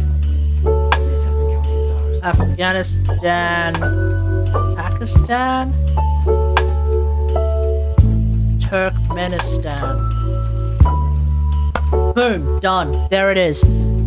Thanks for watching, everyone. Hope you guys enjoyed this stream. If you did, don't forget to follow and feel free to sub. That was a particularly easy global, I guess. So, you know, there we go. If you're watching on YouTube now or in the future, don't forget to like, share, and subscribe. I don't know if anyone does that, but anyway, see how we go with that. But otherwise, tomorrow, don't really have a need to do a Genshin stream.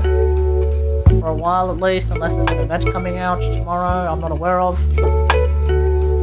But we'll go from there. Until next time, I'll see you guys later. Thanks for watching. Bye!